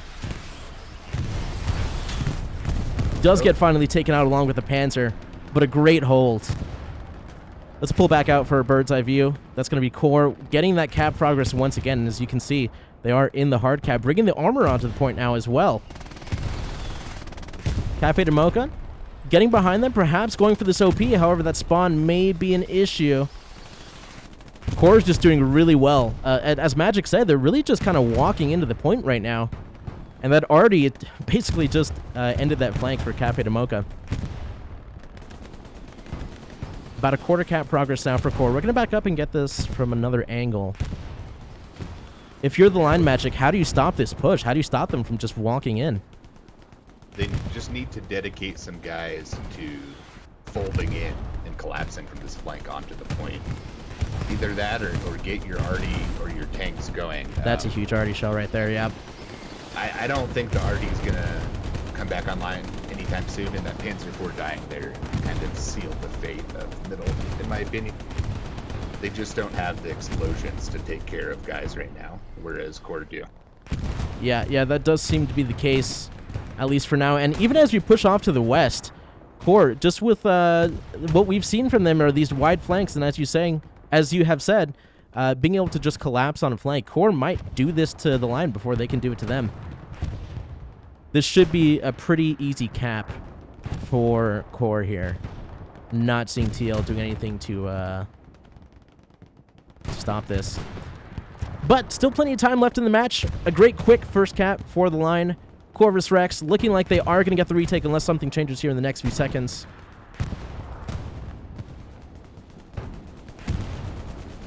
Also want to acknowledge all the hype in the chat right now. Thank you so much, everybody, for being here. And just a few seconds left. TL doing what they can to keep this alive. Unfortunately. Ooh, that RD shell. Yeah, that's quite tragic. I think TL just need to play like a long-term game right here. You know, keep grinding up front. Try and work on getting some artillery back. And, you know, start sectioning off their second point, sorry. Yeah. So CoRe can't push. CoRe's so aggressive, and they're going to have guys attacking that second point. You know, they're already working on it right now. Absolutely, and they're already just preventing any sort of counterattack from the line. That's Rakis in a firefight against 2 people. He does get 1, gets 2. Will Jay Thompson turn around and get the trade? Doesn't look like he's aware. Rakis still alive. Tron and Curse about to run into each other as well. Gonna get pinched. We'll follow this. He is hidden in the bush. Mutiny goes down. Curse, though, is ready for the trade. Jay Thompson still unaware that there are players around him. He crawls through the bush, and they turn their backs to each other.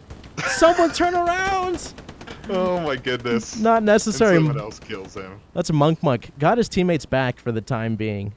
And that's actually TL, once again making cap progress back. We're seeing a great back and forth. Even if just for a moment. We'll follow this. Let's get down into Grunt's perspective.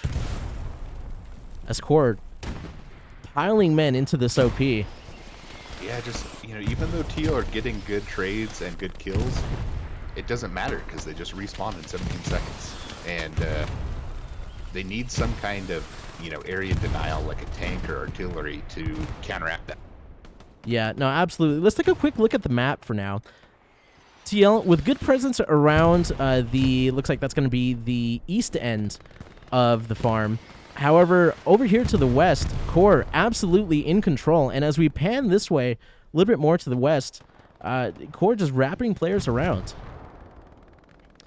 It's going to be Ghoster and Bueno. About to run to nice and offbeat. Let's take a step back away from the midpoint and see if we see some kills here. That's going to be nice with 1 kill. Ghoster still alive. MG player. Will he get the trade? He will not get the trade. That's nice and offbeat.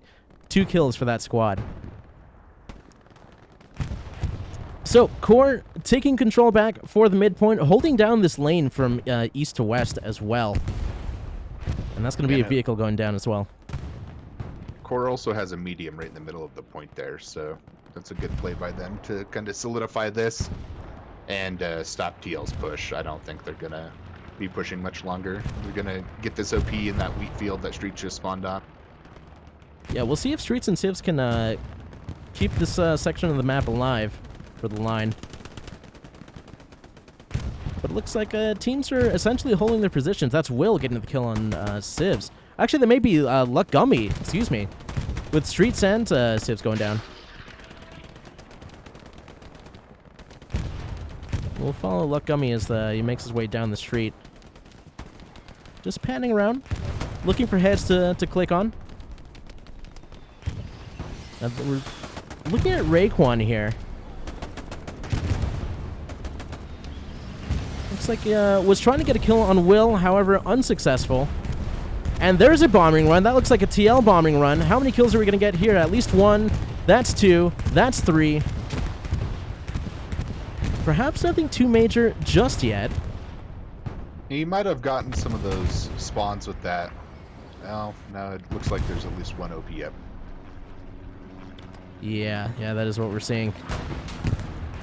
Lots of infantry bunching around this eastern end, though. It's going to be Cosmos. So he gets shot by either Sema or Mental. A couple of teammates there to trade him. Atrocity getting repairs out on this Tiger.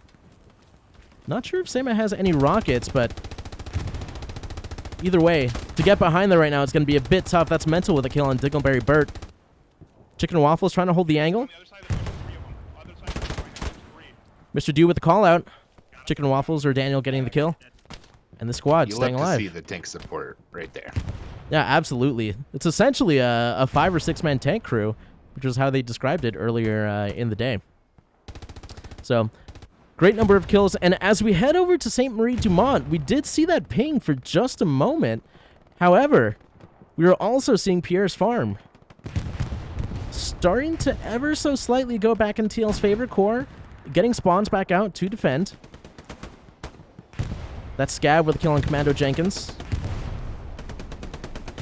Yeah, that 76 that's parked on the side could just shoot some shells back there and get one of those things. That would be so helpful for taking middle back. Yeah, you would love to see that armor being utilized a bit more. And in fact, as we look around for CoRe's armor, not seeing anything much near the points. But we will keep an eye out for that armor as it does show up. So let's head back over to the west now. It's going to be a Soviet Viking with the kill on Gil. First with the trade. Medini choosing to get away from the action. He's heading over toward Mr. Leroy from the line. Mr. Leroy, as everyone's well aware, very beloved in the NA community. But Medini may actually get the drop on him. He's kind of become an international superstar, you might even say. Well, was. As he will with that clip, too, I'm sure. Absolutely. That's Medini with the kill on Leroy. And this hedge line seeming to be a huge point of contention for these two teams. As They just try to get men on the other side. The line still putting in good effort to get bodies on the point, but as we've said, without support from armor or artillery, it's going to be a tough fight for them. Contempt doesn't see Judge in the grass. It's going to be a kill for Judge. That's pretty tragic there. You hate to see it. Yeah, Raekwon going down as well. But, 2 you know, kills. it's the finals, and you can't blame a guy for proning in a bush. No, absolutely not. Anything you can to get that slight edge, as we said. So CoRe, still a strong presence on the hard cap. Looks like it's going to be Mr. Duke, Bossman, and Atrocity. Tiger Tank still in the area, however, they did back off for just a bit. And this may be an AT gun that we're seeing that is. So that is likely what would put these teams, what pushed this tank back, excuse me.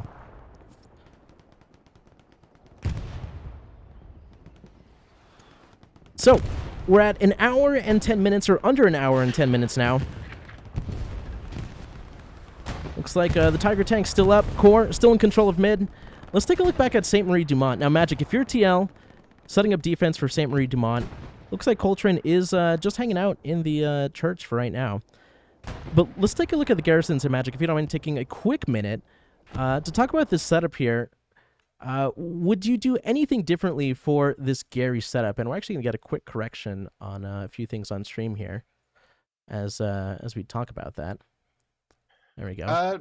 I think it looks pretty good for TL right now. They have a good network set up. They don't have anything behind, but they don't really need it. I think this is a really easy point to defend. There's only a handful of choke points that you have to funnel into. And if you hold this north side, which they should because they're attacking Piers right now, then all they really have to worry about is the west. It's hard to get any spawns in on the south side just because the line backs up so close to the houses on the point. Right.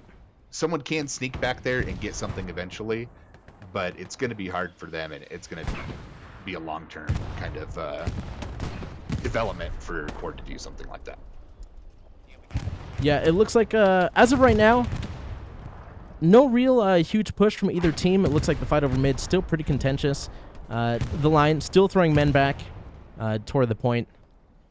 And the number of men supporting this Tiger Tank, I'm curious to see if they end up having to just YOLO and just get a new tank for running out of ammo. But for right now, the tank crew is still in play. As we head back over to the west once again, we'll follow Lazy. You may run into Luck Gummy, Offbeat, or JKL, as it looks like there is an OP here, so if Lazy is able to take that out, that would be good intel and a good stop for them. Lazy does get taken out. OP still up for this CoRe squad. So lots of little flanks going on. Squads of 2, 3, or 4 people trying to make their way around, trying to get new OP set up. It looks like more armor coming in from the line. Let's see who's in this tank. This is going to be Grecker, Mutiny, and Gambelito in the Tiger Tank, hanging back a little bit, looking for bodies to shoot at. And we're not sure if the smoke is from the line or from CoRe, but either way, the line's using it to get bodies into the hard cap. Commando Jenkins deep in it. He may have spotted Crusader spawn there on that OP. I think TL has a pretty strong chance of retaking here if they can keep grinding and getting these tanks to support the push. I just wonder kind of where CoRe's tanks are right now. Oh, I think I see one on the top left of your screen there. Yeah, actually we're seeing a few here off to the back. Looks like they are getting into the field. What are they bringing out? Looks like a 76 for CoRe. That's going to be Harold, Jetty, and Gray, it looks like. And off to the side, it's going to be a second 76. That's Rontmeyer, CQB, and looks like George as well. So at least 2 and 2 for tanks for these teams. At least 2 each. And the line did have a bit of cap progress there. For just a moment. But each time that does happen, CoRe responds fairly quickly. Chicken Waffles trying to make his way over to the street. Lucky should spot him. He does. Gets a kill there. Will he be aggressive and keep pushing forward? He may have spotted Streets for a moment. That's the M1 Garand. When speaking with Havel today and Zoom, they did mention one of the advantages that they cared about when getting the allies was just being able to have the Garand over the Car 98. That's so lucky getting a kill, though. If there's anything that will be the Garand, it is the STG. So as we get close to the hour mark, what are your thoughts on the game so far, Magic? How are the teams playing? I think it's pretty good so far. They're still battling over middle, which is what you like to see. And I don't think this is going to be a steamroll at all. I think it's going to take a while for CoRe to attack the next point. Just really favorable point lineup for TL. You know, having that point right behind the point they need to attack. They're just going to keep throwing a majority of their guys at it without having to defend much. Right. Whereas CoRe, you know, they're going to need to defend against a large portion of TL's team while also attack. So I think this is going to be a grinder, and TL might even take middle back here. That may be the case, and they are in the process of doing so. However, St. Marie Dumont did flash for just a moment. That man just exploded. Didn't even see who that was. But let's follow the squad. This is the four-man. Raekwon Streets. That's 2 bodies dropped. And the four-man team running through. 1 goes down. 2 goes down. Mr. Pink maybe getting a third. That Streets going down. And 1 man left. Monk against quite a few red dots. He does get 1 kill. That's 2. Gets 3. Gets traded by Bommel, though. And just so many CoRe players. So many OPs to choose from. They quite easily shut down that push. Very exciting to see, though. That's Hobbs getting blown up by a nade. And I think you can see why teams put so much effort into doing these RD snipes and, you know, the micro meta like you mentioned earlier. Right. Because, you know, TL don't have any artillery, and that's really helping CoRe right now. It's one of the main reasons they took this point, and one of the main reasons they're holding it. Yeah, absolutely. And it looks like we are going to see another bombing run come in. Looks to be a TL bombing run. It does take out the AT gun, does take out the OP. Tank's still in play.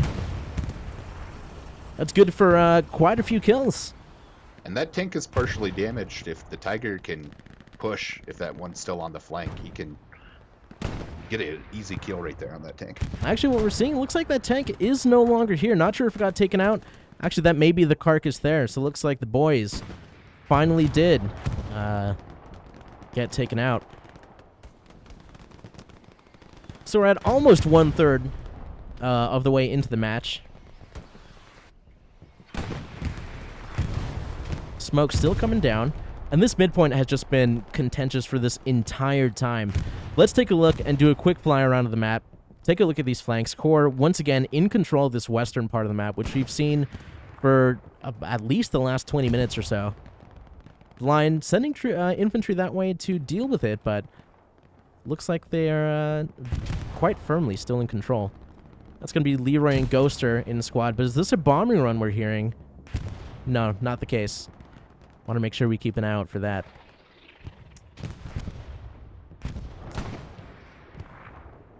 So this is going to be Silly Little Seal.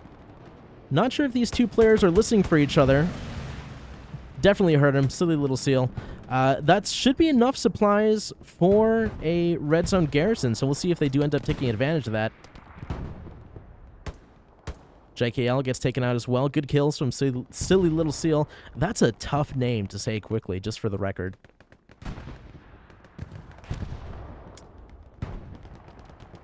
So the line, quite a few players getting behind some of these CoRe guys. That's so lucky with 1 kill. Will he spot the AT gun? He should hear it. Does wipe the OP. The AT player definitely heard that, though, or is aware. And jumps off the AT gun for safety. As the AT gun gets blown up, is that perhaps Rope? I might be pronouncing that wrong. Does get the kill on So Lucky. And stays alive. I think that's worth it, though. He distracted that AT gun long enough for that tank to kill it, so. Absolutely. And Bloody Nine has made it, like, deep into the point. Apparently. Get some kills here. Using the enemy tank as cover. Unfortunately, not good for any kills. But that is just interesting to see. So, TL, once again, getting cap progress on the midpoint. Not quite a quarter of the way there yet. But they do have the bodies to make a pretty coordinated push. Looks like this is going to be Grecker Mutiny and Kalitos tank still in play. 76 repositioning now. Still going to be an issue for any infantry here. But somehow, some way, TL contesting the point. Now with that quarter cap progress, let's get the bird's eye view. They absolutely have the bodies on the point. This may be that collapse that we were talking about earlier. Players coming in from the east, players coming in from the west, and they're almost at halfway now.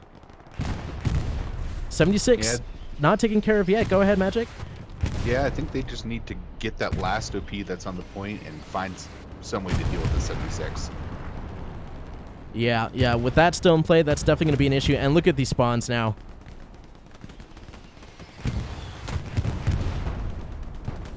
Let's get up close and personal for these fights. It's going to be Mr. Pink pushing toward Commando Jenkins. He does get spotted and taken out.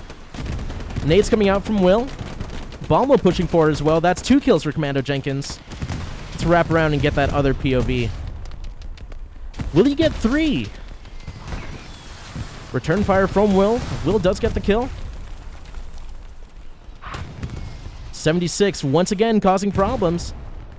The line need to do something. Monk may be trying to do just that. So he looks through the hedge. That's 1 rocket off to the side. He gets taken out. Tank still in play. And this is really a Chad tank moment. It's allowing CoRe to have their players spawn back in and start contesting and getting some of these kills that we're seeing. And of course, the Artie doing the same. He's the only thing holding this point together right now. The Artie as well, but without this tank, I feel like these guys would just be walking in and wiping these last 2 OPs. Yep, looks Look like at all that's these spawns they have now. Yeah, unfortunate. That's a missed rocket from Dingleberry Bird as he loses his life. Cafe de Mocha and Drayskiff maybe trying to get some trades. No dice just yet. Cafe de Mocha getting a bit of a higher angle. Drayskiff gets taken down as well. And what looks like a good opportunity for the line seems to be falling apart, unfortunately, just with the number of players spawning back in. These OPs in the back of the hard cap just doing work for CoRe. There's 3 more spawns right there. Monk with a front shot to the tank. And that's quite unfortunate. And that already hitting awfully close to the OP as well.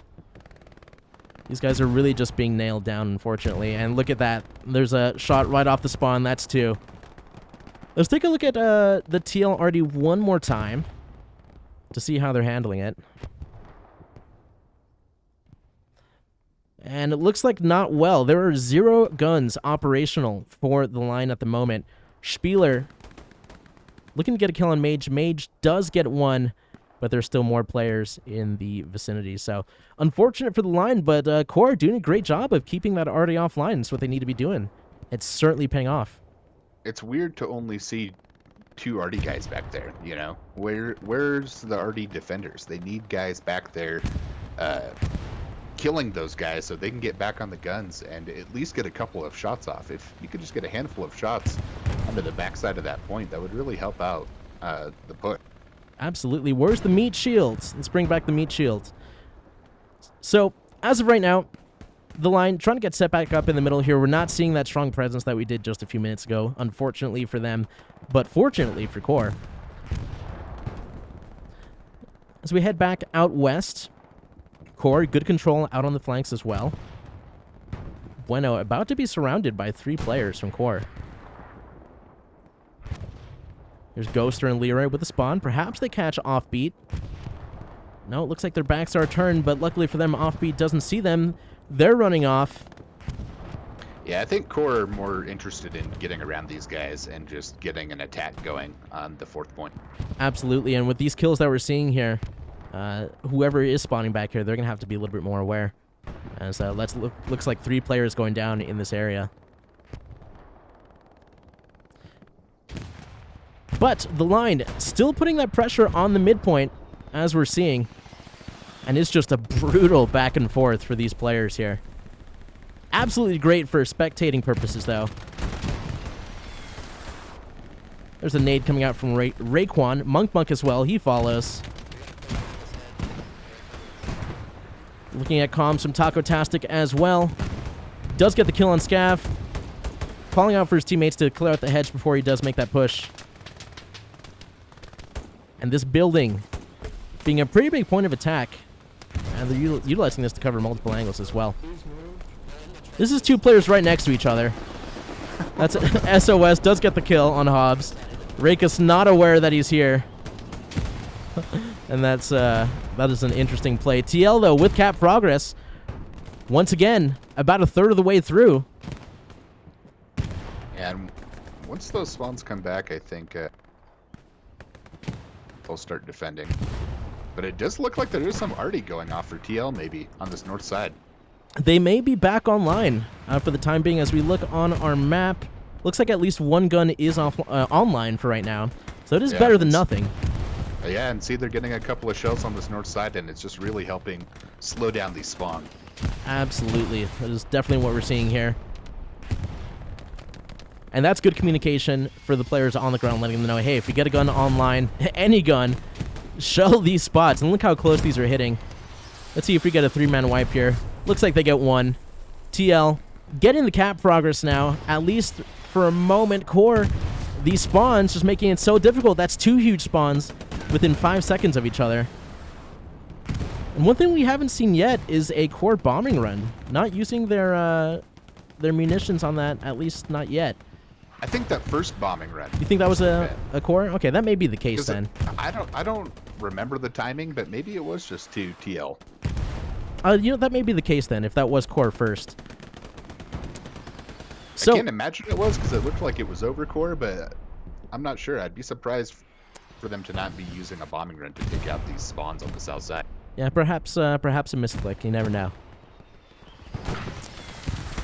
All right, let's get back into the action. Rakus back once again holding this corner. That's Taco-tastic with the support. Nice. Looks like it's going to be a nade coming out. Rakus may catch some shrapnel from that. Oh, that is Taco-tastic with arty shrapnel. Rakus gets a kill. Nice. Getting closer to the corner once again. Who gets the push here? That's going to be Rakus with the kill. There's that left lean. And I think getting this tank onto this road is a good move by TL. He's basically 9 cap weight if he's in the circle there. I can't tell if he is or not, but you know, those guys are, yeah, they are. And so they're immune to arty. They're not going to be dying to any, you know, explosions as long as these TL infantry take care of them. Right. Watch their back. So yeah, tank definitely online, making a difference. TL almost halfway now on the cap, but it is still going back and forth for these teams. Oh, nice shot. Did you see that down the road?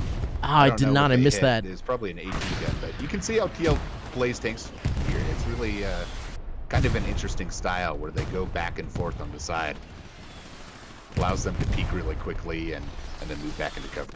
Yeah, it's certainly working out for them with that tank still being online. What are you seeing here? Well, that, you know what we're seeing is a tank getting blown up from the Tiger. Yeah, great play by whoever's in this tank. Look, this looks like it's going to be Grecker, Mutiny, and Kalito in the tank. Now we're going to see some smoke coming down, but arty shells going back and getting some of these TL players out of the hard cap. And that's a good counter by CoRe, knowing that, you know, that's the style of tank gameplay that they play. But the Tiger's just going to push up. He doesn't give a shit. Yep, He's going in. If they can get a shell behind that barn, they're going to get so many kills. Yeah. Yeah, that would be huge. CoRe just dumping men onto the point now. See how the infantry handles it. Oh, that's multiple kills from that arty from both teams. Let's get down and dirty in the action. Rakus absolutely dominating with kills right now.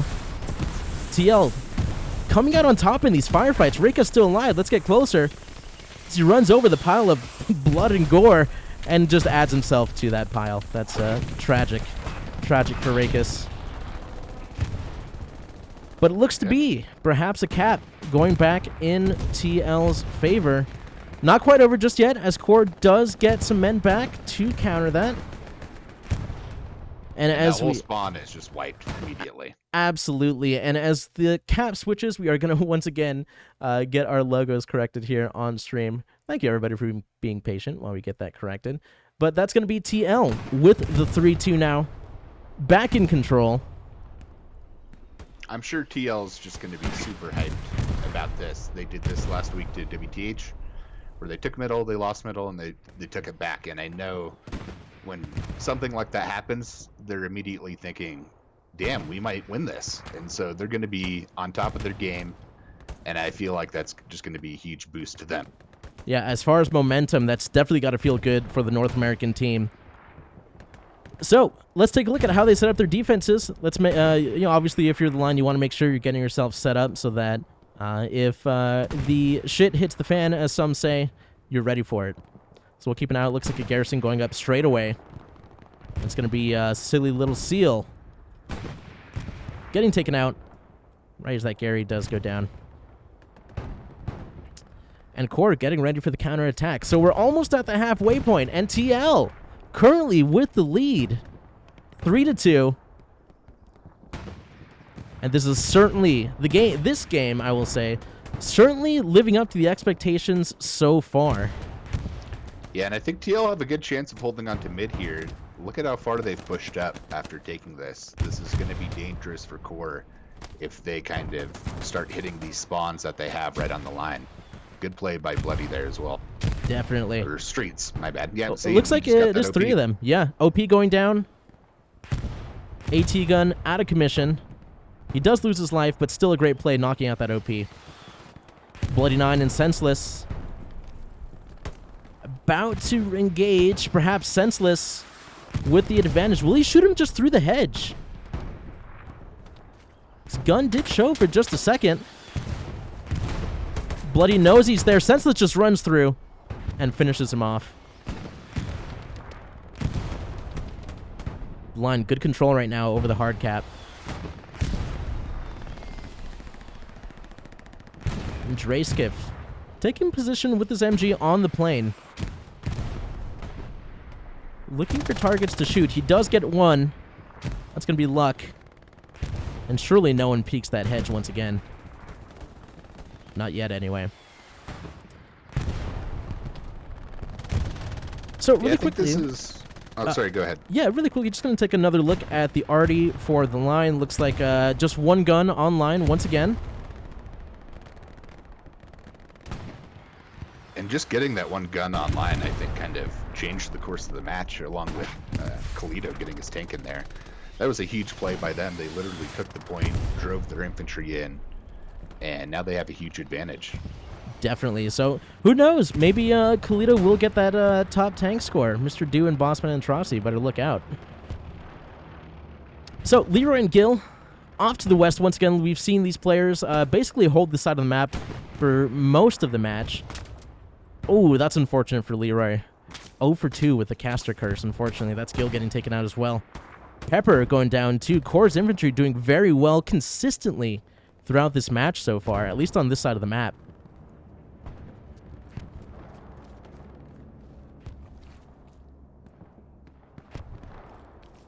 Looks like supplies being taken down. Yeah, I think we're just going to see about 20 minutes of CoRe trying to reposition to start taking this. Yeah, and what's worked well for them, as we've said, is just that the wide flanks and the collapse and the pinch, and we'll see if it does work for them this time. But as far as strategy, the line doing very well. Let's take a look at who's in this tank. That's going to be Gray, Herald, and Jetty. In the 75, getting at least one kill for the time being. Crusader, once again on a crusade. Does get hit with some fire. That's an MG fire we're seeing. And he does have to stop to bandage. Good suppression, though. Yeah, so that's over on that side where that MG was shooting. That's going to be really hard for CoRe to push up because that MG is really far back. And when he looks over, as you can see from our stream review, we don't see that wheat field there. Right. And so neither does he. And so Crusader's trying to push through that wheat field, and that MG can see him like it's not there. Right. And it's not the cover that he thinks. And so it's just going to be hard for them to even push on that side, in my opinion. Yeah, no, absolutely. He's made it so far. He's doing okay. Well, we'll see if he does end up having to victory crawl his way through. That may be the case. Pepper, however, AT, running up on this 75. Not sure if he has perhaps a rocket or a satchel, but we'll see if he does have anything to deal with it. That is the Panzerschreck. One rocket out. Will he get the second? That's Gray coming out. The barrel turning as well. Unfortunately, unlucky. Just peaked a little early, I think. Just a bit. And that's the 75. Still taking fire, but alive for the time being. Infantry pushing up, though. Crusader still victory crawling through the wheat field. When we say victory crawling, we mean literally crawling through the wheat field. That's dedication. Absolutely. So the line doing a great job. Look how much progress the infantry has made in moving their lineup forward and getting closer to cattle sheds. We're not seeing a massive Zerg push or anything right now, but the play and the movement for this team, it's looking good for them so far. They hold most of this east flank if they get this OP that these two core guys just spawned on. They're gonna, be coming back from their own sector, and it's huge for TL to shut them out of this zone, and gives them the ability to put more guys on offense, just like I spoke about on the last point. That's Mental. Still alive for the time being. Did get the kill on Cafe de Mocha. So Lucky, maybe trying to get that left peak. Left peak too strong. So Lucky with the kill on Mental. And there are just things exploding back here. What's exploding? Let's take a quick look. That's a my bad from Atrocity.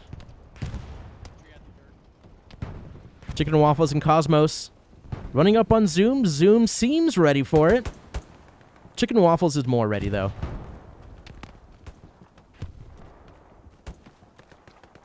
Looks like an entire squad moving up. Still continuing that progress. That's another explosion. Cosmos gets taken out. That's Grunt going down as well. Looks like these are kills from Mental and Holzbeer. AT player from CoRe. With at least 1 or 2 kills. So we are at least 50% complete for this match. So far, our team's putting on a great show for us.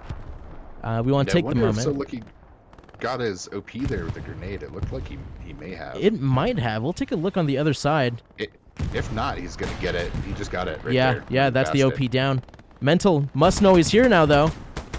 Misses his shots, though. So Lucky with the kill. Great play there by So Lucky. Absolutely. That's not So Lucky. That's so skilly, I guess you could say. I'm sorry, Wow. I'm sorry, chat. Drayskiff? Should know that Holzbeer is here. Draysky, right under you, bud. Oh! Saved Not by necessary. So Lucky. Draysky is so lucky. Perching up on this little spot. This is actually a great spot, in my opinion, for an MG. However, should see some armor on armor now. Daniel hopefully calling that out for his teammates. Oh, yeah. Those are the They already tanks. hit him.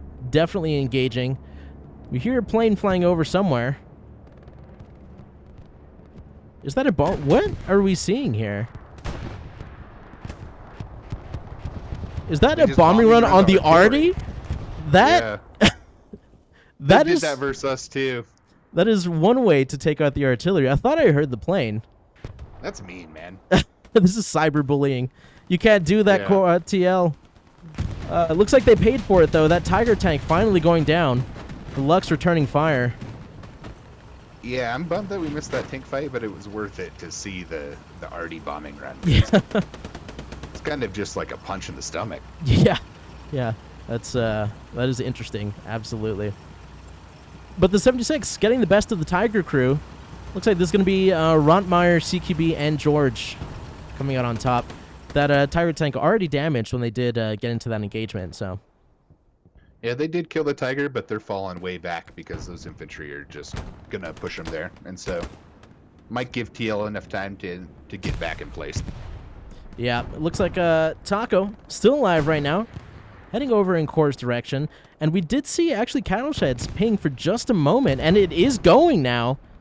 That's TL with cap progress on Cattle Sheds. We'll see if they can hold it. No one near the point, at least. Oh, actually, I'm incorrect. There are bodies on the point. Yeah, it's just a small sector cap. Those two guys in the circle are gonna reverse it, but shows that TL have guys, in that area, and they can start putting pressure on it. Absolutely, and we talked about this is what TL's gonna have to do. You can't just turtle and defend when playing against CoRe. Keeping that pressure up seems to be paying off for them so far. A couple of kills from Bommel. That's great work. Let's head over to Tommy.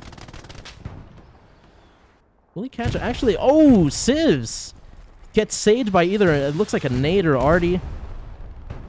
He may have been caught off guard there had it not been for whatever that explosion was.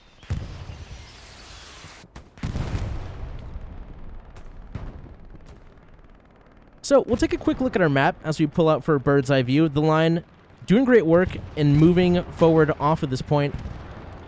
They're looking really good, at least in their blue territory right now. Plenty of players holding down the sector between Cattle Sheds and Pierce Farm. Infantry pushing them toward the east.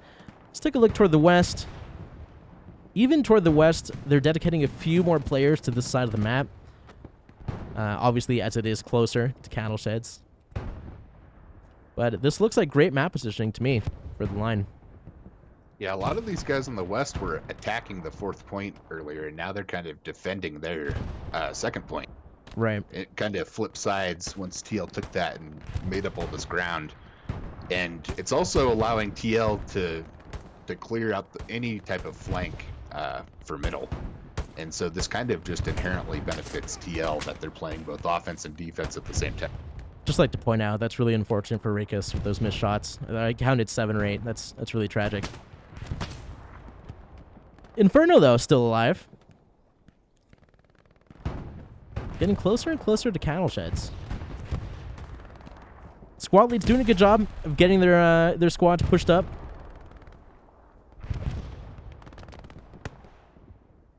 More supplies coming down as well. Those look to be the NA team's supplies.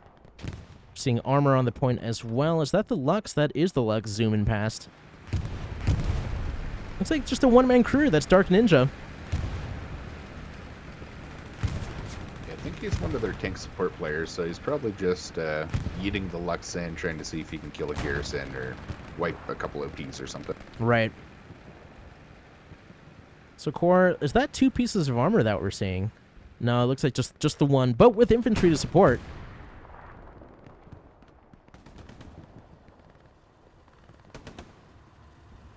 Chicken and waffles. May catch one off guard here. That's great timing if you can get through the hedge.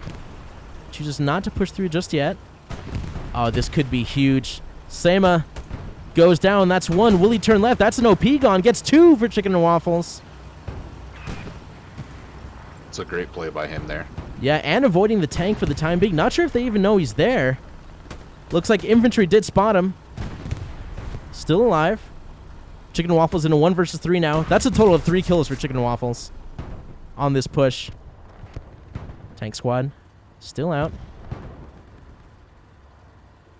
And more spawns. More opportunities for kills perhaps. That's 2 more! Chicken and Waffles! Dude, on a why tear. is this tank just letting him do this? Turn your gun and fire a shot at the truck. Will he get another? Let's see. Mento ready for it? Yes, he does. The OP saved. But fantastic gunplay. Yeah, and a clutch huge play spawn. there. He saved his whole squad. Yeah, that's huge. Ah, those are the things you love to see, though, from both teams. Cafe and Mocha. Can he get a repeat? Question mark. He is an AT player. You got to wonder, will he go for the cheeky satchel? That's 1 kill. Is it happening again? What's happening? No.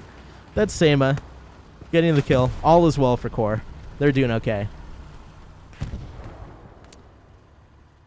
So, Mr. Do, Bossman, and Atrocity out of the tank now, playing infantry.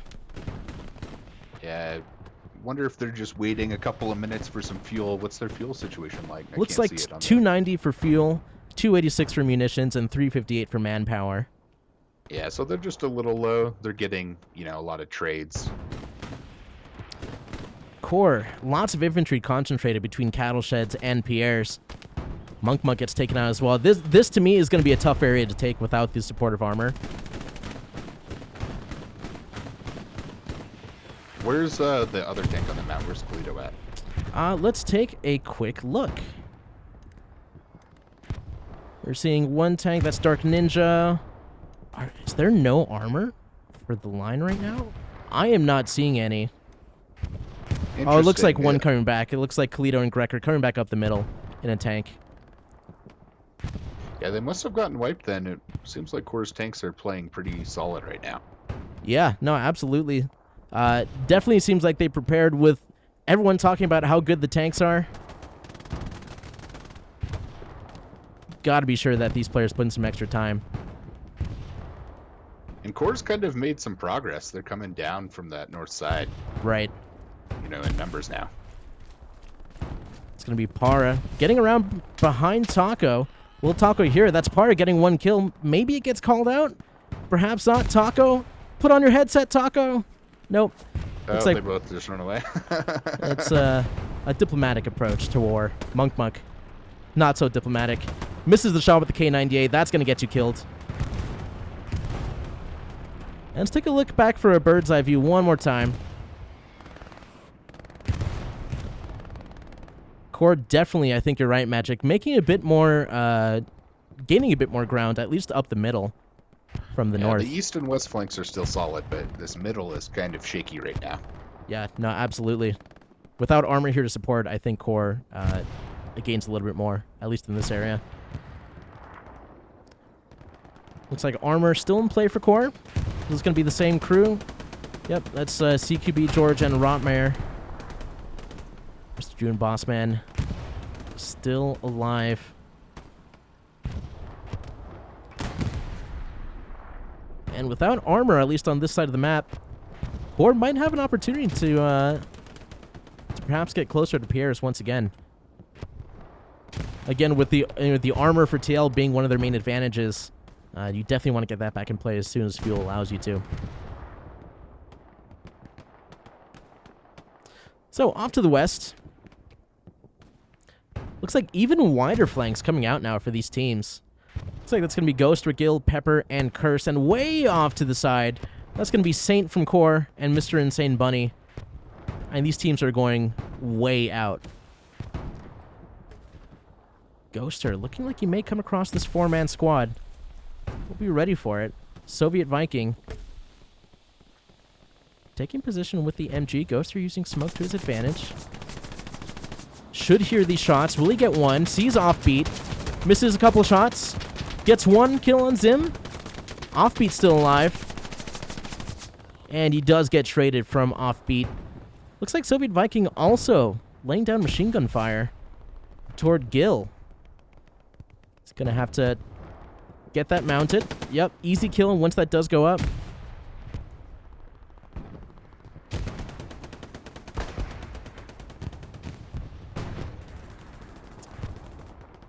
I'm looking here for more tanks from CoRe. I do see they've got one this over one here still. Pushing this east flank, and they're just pushing the infantry back. You can see every time we come back to this spot, the infantry get pushed back a little more, and they're playing hugged up on this hedge right now, just looking for Toledo's Tiger. Yeah. Yeah, I mean, the infantry still pretty close quarters fighting over this section. One thing that we learned when we talked to Havild and Zoom today was that, they really try to avoid the CQB fighting just due to the ping issue. Obviously, playing on an NA server with the EU, you don't want to take those CQB fights with high ping. So this is the second type coming in for CoRe now. Protecting this garrison, this is a huge point for CoRe to defend. 2 pieces of armor on the east side for CoRe. And doing Atrocity, you're still playing infantry over on that side, so their tank's not up yet. Yeah, and it looks like they're actually down to 80 fuel. So that could be an issue. Where's Kalido's tank? Did he... It looks like, as of right now, I'm still not seeing... He's pushed up on the left there. Oh, yeah. That looks like over by Hardcap. Yeah, they have them on the attack, and that's probably a smart move because it's going to put a lot of pressure on the 4th point. But they just need to be careful that they don't lose sight of what wins the game, and that's having middle. Right. Yeah, it looks like that tank. Absolutely right. Zooming forward on the offensive. We'll follow the tank play for the time being. It looks like infantry will be there to support it. That's quite a few core players that could be good targets for this crew. If they would just turn the gun that way, unfortunate. It looks like they may get past.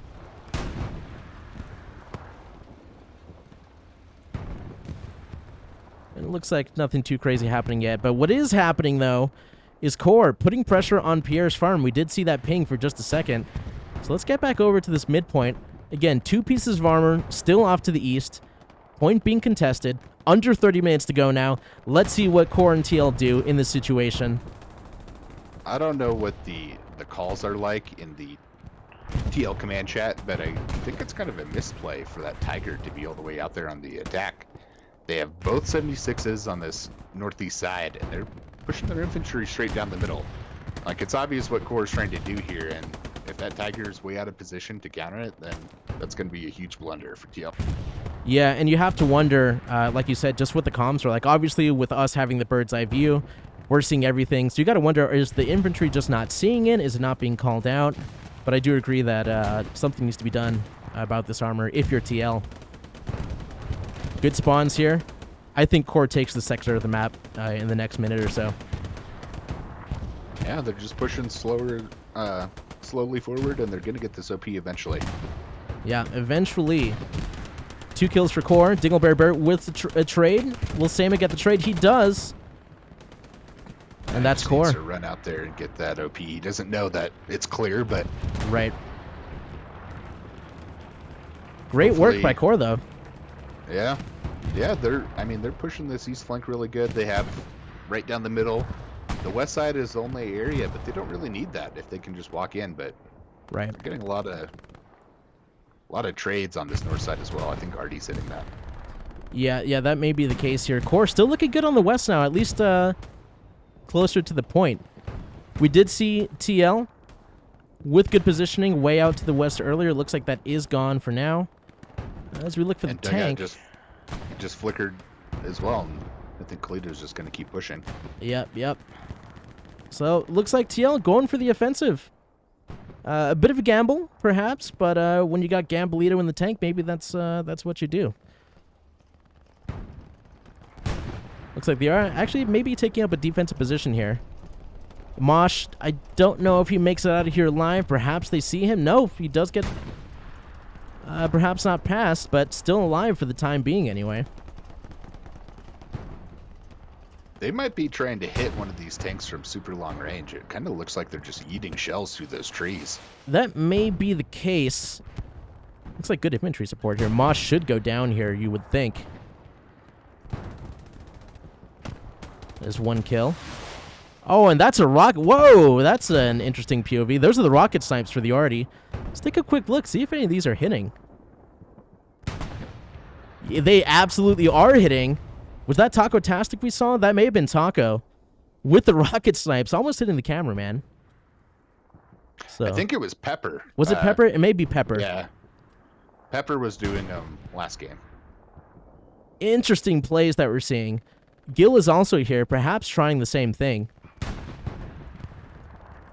But maybe that's what the tank is here for. Maybe the thought process is, hey, let's get rid of the Artie, bring in some armor to defend these guys who are getting these rocket snipes off. Maybe that's the play. Yeah, I think that'd be a great play by TL. They needed to do something about this Artie the whole game, and doing that's going to be vital to them holding this. But it looks like CoRe's just pushing straight in from the north again. Yep. Oh, as you at said, the point. Walking right in. CoRe looking good. Lots of men on the hard cap using smoke Artie as cover. That may have been disabled now by Pepper. However, It's already down. CoRe's already in the point. And they are making that cap progress. We're seeing, once again, these OPs on the in the back of the point. Is there a second tank for TL anywhere on the map? Do you see one? Let's take a quick look here. Looks like we yeah, are it's seeing... coming in on the south. Yeah, and a bombing run as well. That's good to clear out the infantry. Yeah, that'll give some time. Good job by CoRe there. Oh, and the OP spawns right after. The timing on that. Bummer. Yeah, Artie, though, still getting some kills. That's 1 kill for infantry. Hobbs getting a second, perhaps? Not yet. Crusader with the flank. The old loop-de-loop. I think he got the OP, though. It looked like one of them went down. Definitely one OP went down. The line responding fantastically to this push.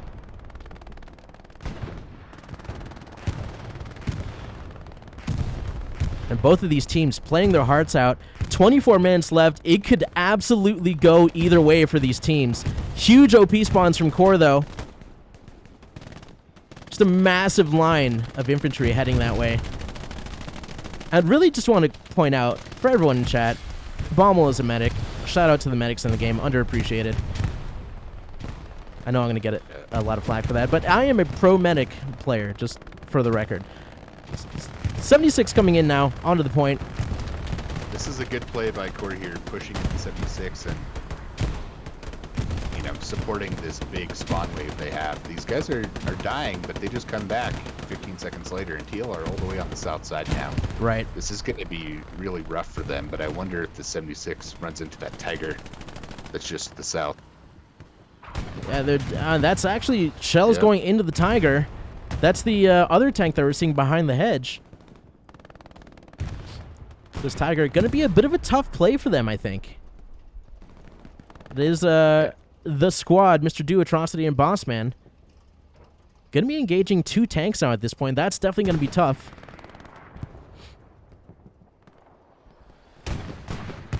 Oh, is that an AT gun going down? I think that's what we just saw.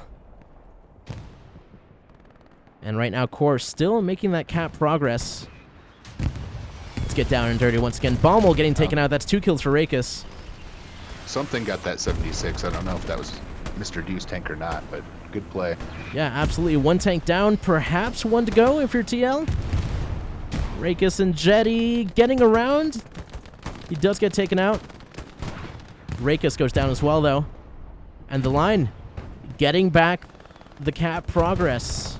Streets might be about to get an angle on this spawn if he can get over here. Perhaps, yeah. Let's get down and get a good POV of that. That's 1 OP down that we just saw. 1 kill, 2 again for Streets. That's 3! Wow, Streets. Senseless still alive, though. Not for long. Absolutely fantastic work. This guy's playing on a big screen TV. I'm just saying it. That is the rumor, allegedly. Oh no, the OP didn't go down. Streets. No, it did go down, but it's a known bug. If you're already locked in, they'll spawn on an OP that doesn't exist. So that's tragic for him, man. He got HLL'd. Yep. That is interesting. 22 minutes left on the line, still holding it. If you're CoRe Magic, how are you feeling right now? I'm sure they're starting to panic. You know, I was in this exact same situation last week where you go into the match and you're like, hey, we're the superior team. We're going to beat these guys.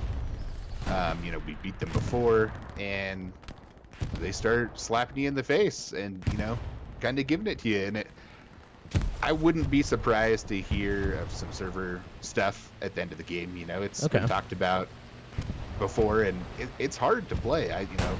I played in 4 straight seasonals, and when I play on EU servers, you know, I get lag as well. And so I know exactly what it's like and how hard it can be, especially at the level of play that's going on, where there's already snipes and tanks and all this stuff. The servers are under a big strain, and so, you know, there's a lot more going on than in a normal game, and it just kind of makes it hard. And I kind of think that they're probably feeling frustrated, and they're feeling a bit panicked with only 20 minutes left to go. Yeah, absolutely. Something's got to get going soon for the European team, the German team. But if you're TL, you're feeling good right now. You're feeling confident. Yeah, and I called it about 20 minutes ago. It was going to take them 20 minutes to get that push going. Right. And so, they don't really have that much time left to get another push. They still have decent presence on the north. The east is still going well for them, but... This west side, though, I will say, CoRe's making a lot of progress over on this side of the map. I did hear... They definitely have. Something just blew up over here. I did hear Lux. Yeah. Is this the Lux that I heard? Yeah. Oh, the Stewart. Little Lux and Stewart fight. That is what we saw. Yeah, they must have been sending that back to the artillery, and that Lux got him there. Yep. Is the 4th point flickering for TL? It is. Yeah, that is what we're seeing. Let's go back in that direction. That's cattle sheds flickering.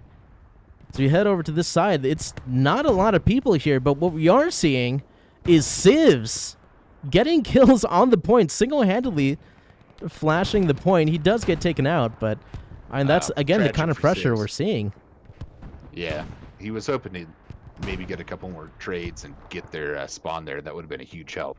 Yeah, I want to point out this garrison over in C3. We'll just keep an eye on it. Always want to keep an eye on the red zone Garys. See what the teams decide to do with it. I think TL's being smart here, and they're just trying to maintain map control, not put too many guys on cattle sheds, but also not attack at all. Right. And what we're seeing is actually the reverse of what was happening earlier. Didn't work out this time, but the line's trying to get that pinch on CoRe over on the eastern side of the map. Oh, that's a ricochet we just saw on the 76. What, excuse the camera movement as we try to pan out. I'm trying to figure out what exactly hit that, but that was a ricochet that we saw. Either way, 2 tanks operational on the east side for CoRe. CoRe making progress again on the east, though. This might be that pinch that they were attempting earlier. They're getting dangerously close to Pierre's farm. We are seeing the 4th point flash once again. But this could honestly go either way. I think if either team overextends right now, it could be a problem. Maybe a bit more so for the line. Sama with a nade out. Perhaps we'll reach Cosmos. Perhaps not. That's actually a smoke nade. Just blocking line of sight on that tank. Supplies coming in as well. Airhead dropping there. Is that an airhead that we're seeing? Is that?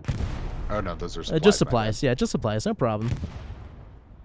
I don't get the high quality stream like the viewers at home. This is true. This is true. Unfortunately, my co-caster gets the 720p stream, so. Right, so what we're seeing right now, Hobbs, Bloody, and it looks like Raekwon trying to make some progress and make their way over to cattle sheds. Hobbs did run right past that OP, though. Does get 1 kill. OP still going to be in play.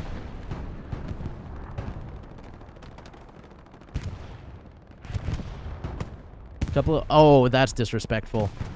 Trow with just a rocket to the infantry. Hobbs, though, getting some kills. Godsend still alive.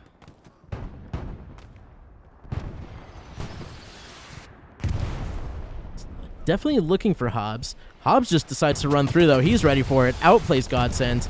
Gets killed right away, though. That's a trade from perhaps Yoshi that we're seeing. 17 minutes left in the match now. Taco-tastic Streets still alive on the hard cap. Sivs and Raekwon do go down. Artie coming back down on the point. Yoshi and Tra, along with SOS. That might be Sturby. Unfortunately, the name's cut off.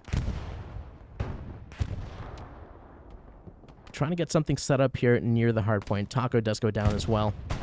This north side just continues to be really difficult for TL to deal with. Yeah, unfortunately, we haven't seen, Armor push farther than this house here that we saw in the beginning of the match. But Armor has been not really too present here.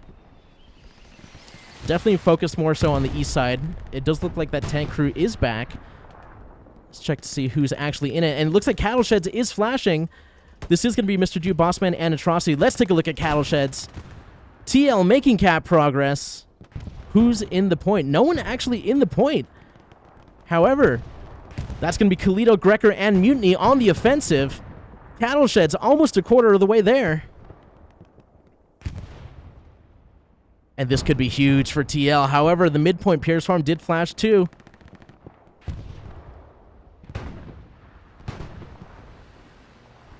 We'll see how CoRe handles this. That's 1 kill for the tank crew.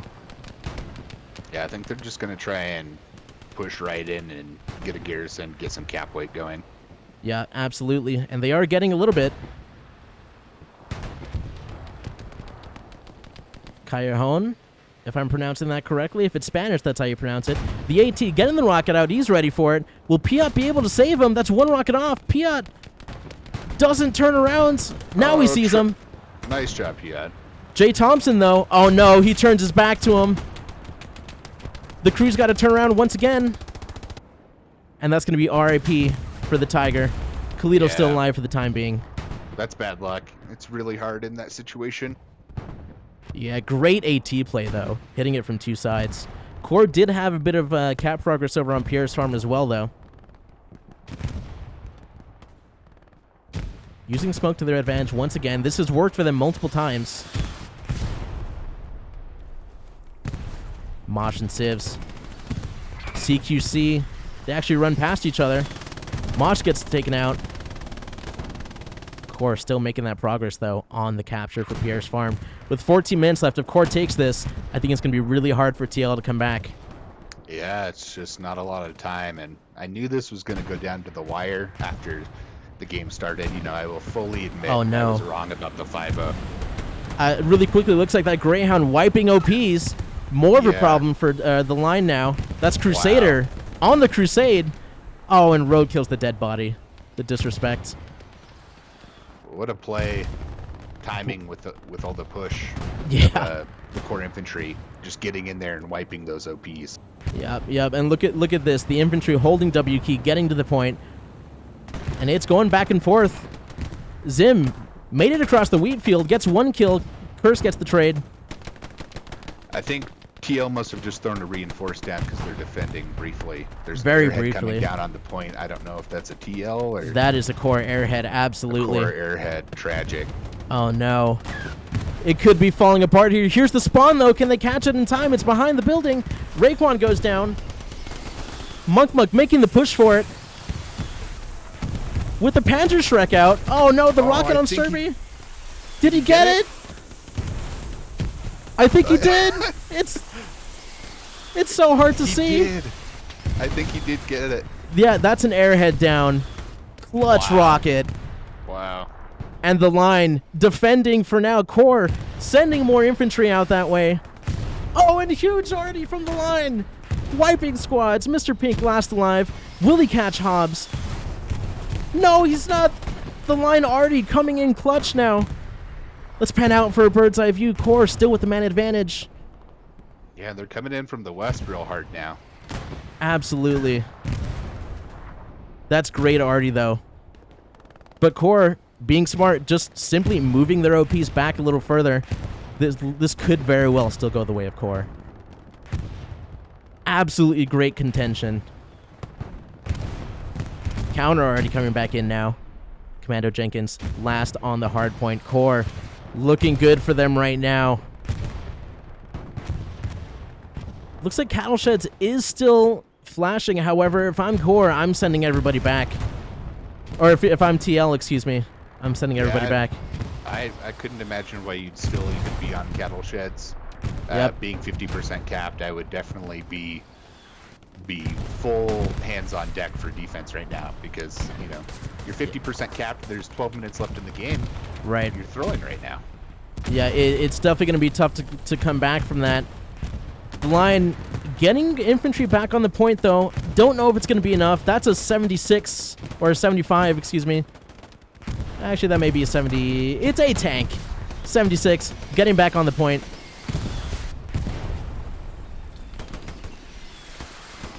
And looks like, unfortunately for the line, CoRe may take this back unless they can do something in the next few seconds. With this armor on the point, though. Oh, and the 76 turns around. Gets the kill on the armor. Gets the kill on the infantry. And that, ladies and gentlemen, is going to be a cap for CoRe. Back to a 3-2 in favor of CoRe. 10 minutes left in the game now, or just under 11 minutes, excuse me. This has been an unbelievable game, and what an ending so far. Absolutely. I can't believe CoRe have come back from this, and not only that, but I can't believe TL, was that close to winning the game. Absolutely, and while it is not over yet, as we said, it's tough to come back from losing a cap like that. But nonetheless, they're making the push. Artie, unfortunate for that squad. They do get taken out by shells. And I just cannot see TL taking this back. They have to be gutted right now. Yeah, it definitely cannot feel good. Definitely a moment to take a breath, try to refocus, and oh no, what are we seeing? St. Marie Dumont flashing now too. Yeah, they just have a couple guys behind. Just a couple. Hopefully we don't see, the panic redeploy just yet if you're TL. But if you're CoRe, that's what you're hoping for. I think we just go back to, 7 minutes ago when Kalito was driving that Tiger into the 4th point. That just seems like a massive misplay in retrospect. You died for nothing, and right. Tiger wasn't here defending. They could have just been kiting like they were earlier and wiping that whole north push and, protecting the middle, and that just seems like a huge blunder from him. Yeah, you got to wonder perhaps if the tank would have been better off over on the east side. We did call out that there were a few tanks over on the side of CoRe, over on that east corner. So yeah, definitely a good question to ask. If you're watching the VOD later, if you're TL, you wonder maybe we could have repositioned that and played that a bit differently. So with under 10 minutes left now, the Lions still throwing bodies on the point. We're going to get close once again. It's going to be Monk Crusader facing off Dingleberry Bird supporting. Actually, Crusader may face Ken here first. He does get the kill on Ken. Humble Pummel gets pummeled by the Artie. Teal's capping this back. They are making progress. With under 9 minutes to go now, any misplay here could be huge for these teams. Yeah, you have to play perfectly. Both infantry. That's a big spawn from CoRe. Something's going to have to be done about that. Is that a garrison spawn, actually? It is a garrison right in the middle of the road.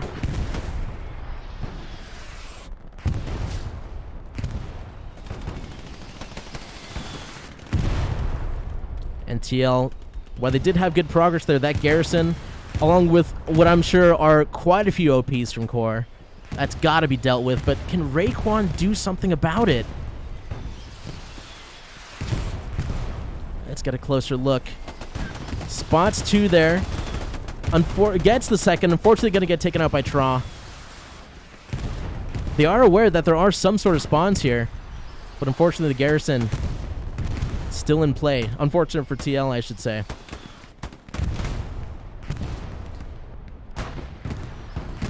So, we're going to pan out one more time for a bird's eye view. Take a look at the map.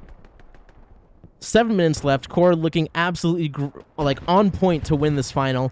The line going to have to put in some serious work in the next 5 minutes and 25 seconds if they want to have a chance of winning this. We're going to do a fly around one more time. Go ahead. I did just see a bunch of guys on the point die. I don't know if there's Artie coming down or what, but... That may have been Artie or Satchel. We'll have to perhaps take a look back at the VOD later. But we are going to see some close quarters armor here, perhaps. At the very least, it's going to present a problem for the infantry supporting the Tiger. 7 minutes left now. TL with the cap progress. We're hearing a plane coming in. Perhaps not a bombing run just yet. That is a tank down, though, for the line. Going to be huge, though. That's a big kill.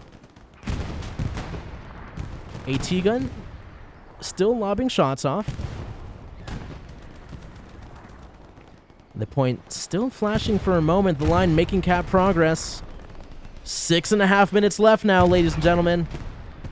We're going to take a quick moment once again to thank everybody for being here for an absolutely fantastic grand final. The line holding on for dear life, or trying to cap this point for dear life. CoRe doing what they can to hold on for just 4 more minutes to secure the win.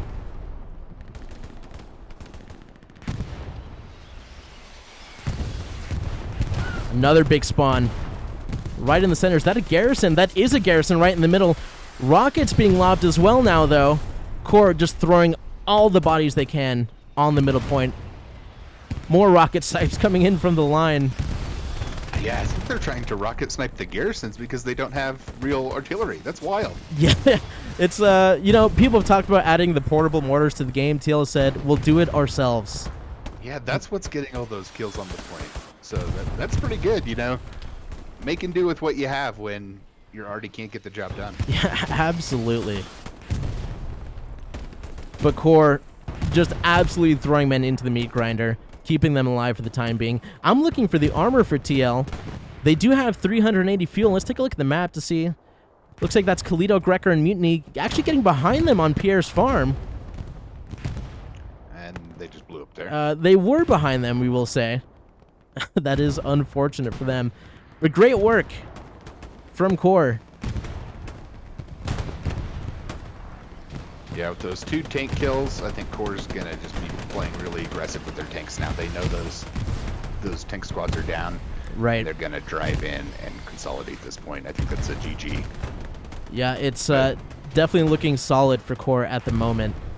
Yeah, I don't know though. Like TL still have all these spawns here. They're getting trades and they're getting these big kills with RD or the snipes or whatever they're doing. Right. So, you know, there's still a chance, but they even then the really... point did flash for just a second, so it's absolutely not over for them. It's just it's gonna be tough. Yeah, with the tanks here at least. Absolutely. And Artie's still pummeling. Looks like smoke Artie now though. At least from one side. Not from CoRe, that's for sure.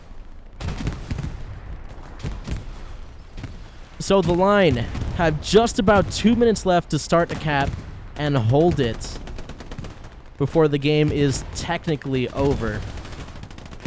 But absolutely fantastic showing from both of these teams. This is the grand final the viewers deserve. So regardless of which way it goes, there's another rocket snipe. Want to absolutely congratulate both teams for putting on a show for the seasonal. Yeah, and I think people have memed on North America for a long time, and I think TL are here to show that NA Hell Let Loose is better than ever. You know, they almost won this final, and I don't think it'll be much longer before an NA team wins. Absolutely, I completely agree. So TL giving it their all. With just a bit of time left. Smoke going out now. And again, the point flashing for just a moment. Yeah, they might have that garrison locked because they're pushed up. And there's a bit of cap progress that we're seeing. Can they do it? Rocket snipe still going out. We're getting down into the action. Just under a minute left for TL to start a cap. Commando Jenkins getting 1 kill. Still alive for the time being. Dark Ninja with a satchel play. That's a satchel going down plus a kill. Commando Jenkins 1 kill as well. Mutiny and Monk perhaps retreating. The point flashing once again. That satchel could be huge.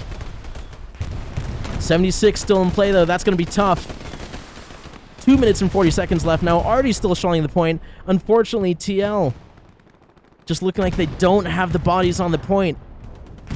Or do they? Because there's the point flashing once again. Oh, and with just about 26 seconds left.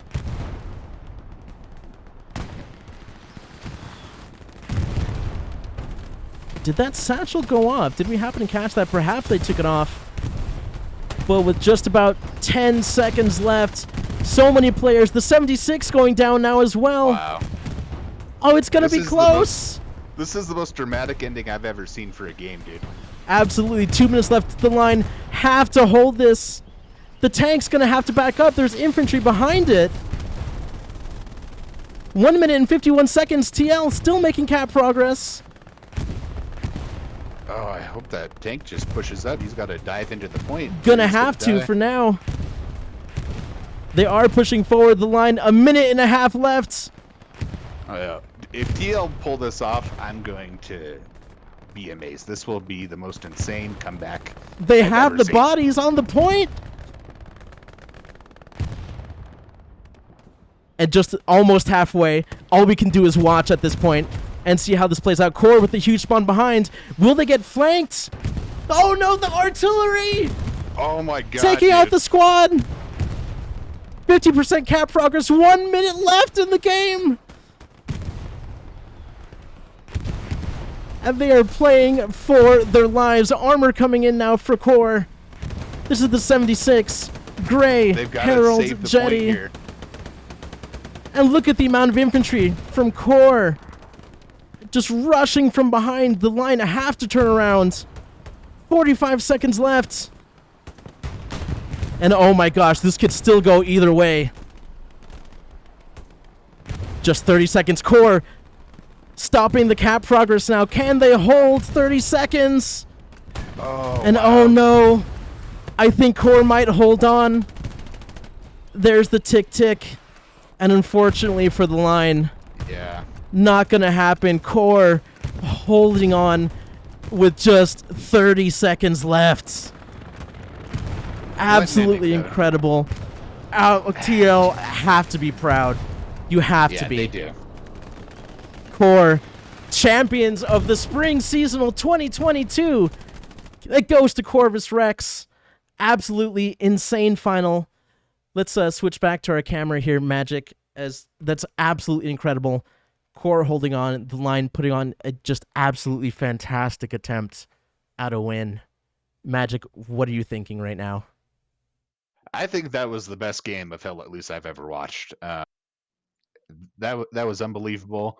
TL had a great showing, and they had that in the bag. I think the one tank placement was a little off, but besides that, they played really good. I think that they certainly had a chance to win this, and I think TL should be considered one of the strong teams for winning next seasonal. I mean, they showed that they proved to be in the final, and they gave us the match, of the seasonal for sure. 100%. Out of all 4 seasonals I've ever played in, absolutely the best match. 100%. So with that is going to be the end of the seasonal. CoRe, your Spring Seasonal 2022 champions. The line taking second place. We were actually planning on reaching out to some of the teams. It looks like they may be a bit busy. CoRe celebrating, and the line, you can't feel bad after a win like that. You can't. Artillery for both teams, as we saw, that played a huge role. That's what allowed the line to capture the midpoint back after just getting one gun online. We did question a few of the tank plays in the game. However, we did see pretty good plays from both sides. I think it's hard to say which team had the better tanks. However, it just went in favor of CoRe. I think CoRe did overall. They used their tanks a little more effectively. And I think, I didn't see the scores, but it seemed like they had, maybe like the upper hand on a couple of the trades. Yeah, no, I would agree. Definitely agree. Infantry, I think we saw TL play better than we have all season as far as infantry. I talked about how great the infantry was for CoRe that we've seen throughout the season, but the line has just really proven themselves and I think really improved the game as far as the infantry. So strong teams that we saw today. Absolutely insane final. I am with you. This is probably the best final or the best match I have ever seen. So that's going to be it. CoRe, your 2022 Spring Seasonal champions. I think I speak for a lot of people here when we say we are ready for the next one. There are a couple of other tournaments that will be going on soon. I know Seasonal is working with some of the organizers for that. But we're going to go ahead and send you all off. Really quickly before we do, though, I want to take a personal moment to thank everybody for being here. The absolute hype train in Twitch chat today has been wonderful. The banter. We want to thank everybody for being good sports in chat, and thank the teams for putting on a show for us. Magic, lastly, I want to thank you for joining me today for an absolute blast of a cast. Really enjoy doing this with you. It's just loads of fun. So thank you for that. Yeah, man, and thank you. I appreciate the opportunity, and I always have fun casting these with you. I'm glad I got to watch this, front row seat. That was a really awesome game, and I hope to do a couple more with you next seasonal. Absolutely. We're definitely looking forward to it. Before we go, of course, I want to thank the organizers of the seasonal. That's Heidi, Jane, all the helpers, the mods in Discord chat, as well as the casters. There are way too many to name, but there absolutely have been a fantastic number of games this season. 24 teams in the qualifier, or at least at the start of the season, some getting through the qualifier to the main stage. We saw 8 teams in the playoffs and finally getting down to our last 2. Fantastic. My name is Mr. Nitro. Magic, thank you so much. Everyone else, have a great rest of the day. Have a great evening, and we'll see you soon. Have a good night, and goodbye.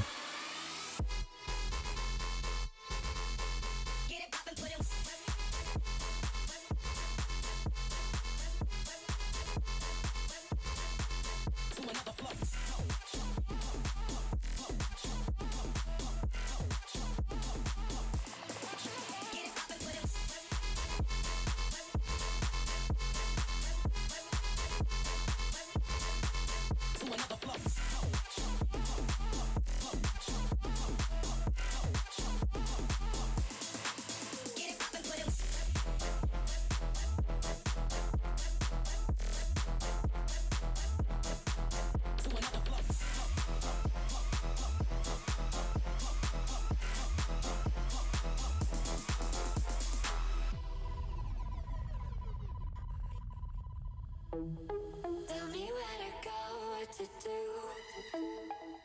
To another flow. Tell me where to go, what to do. To another flow.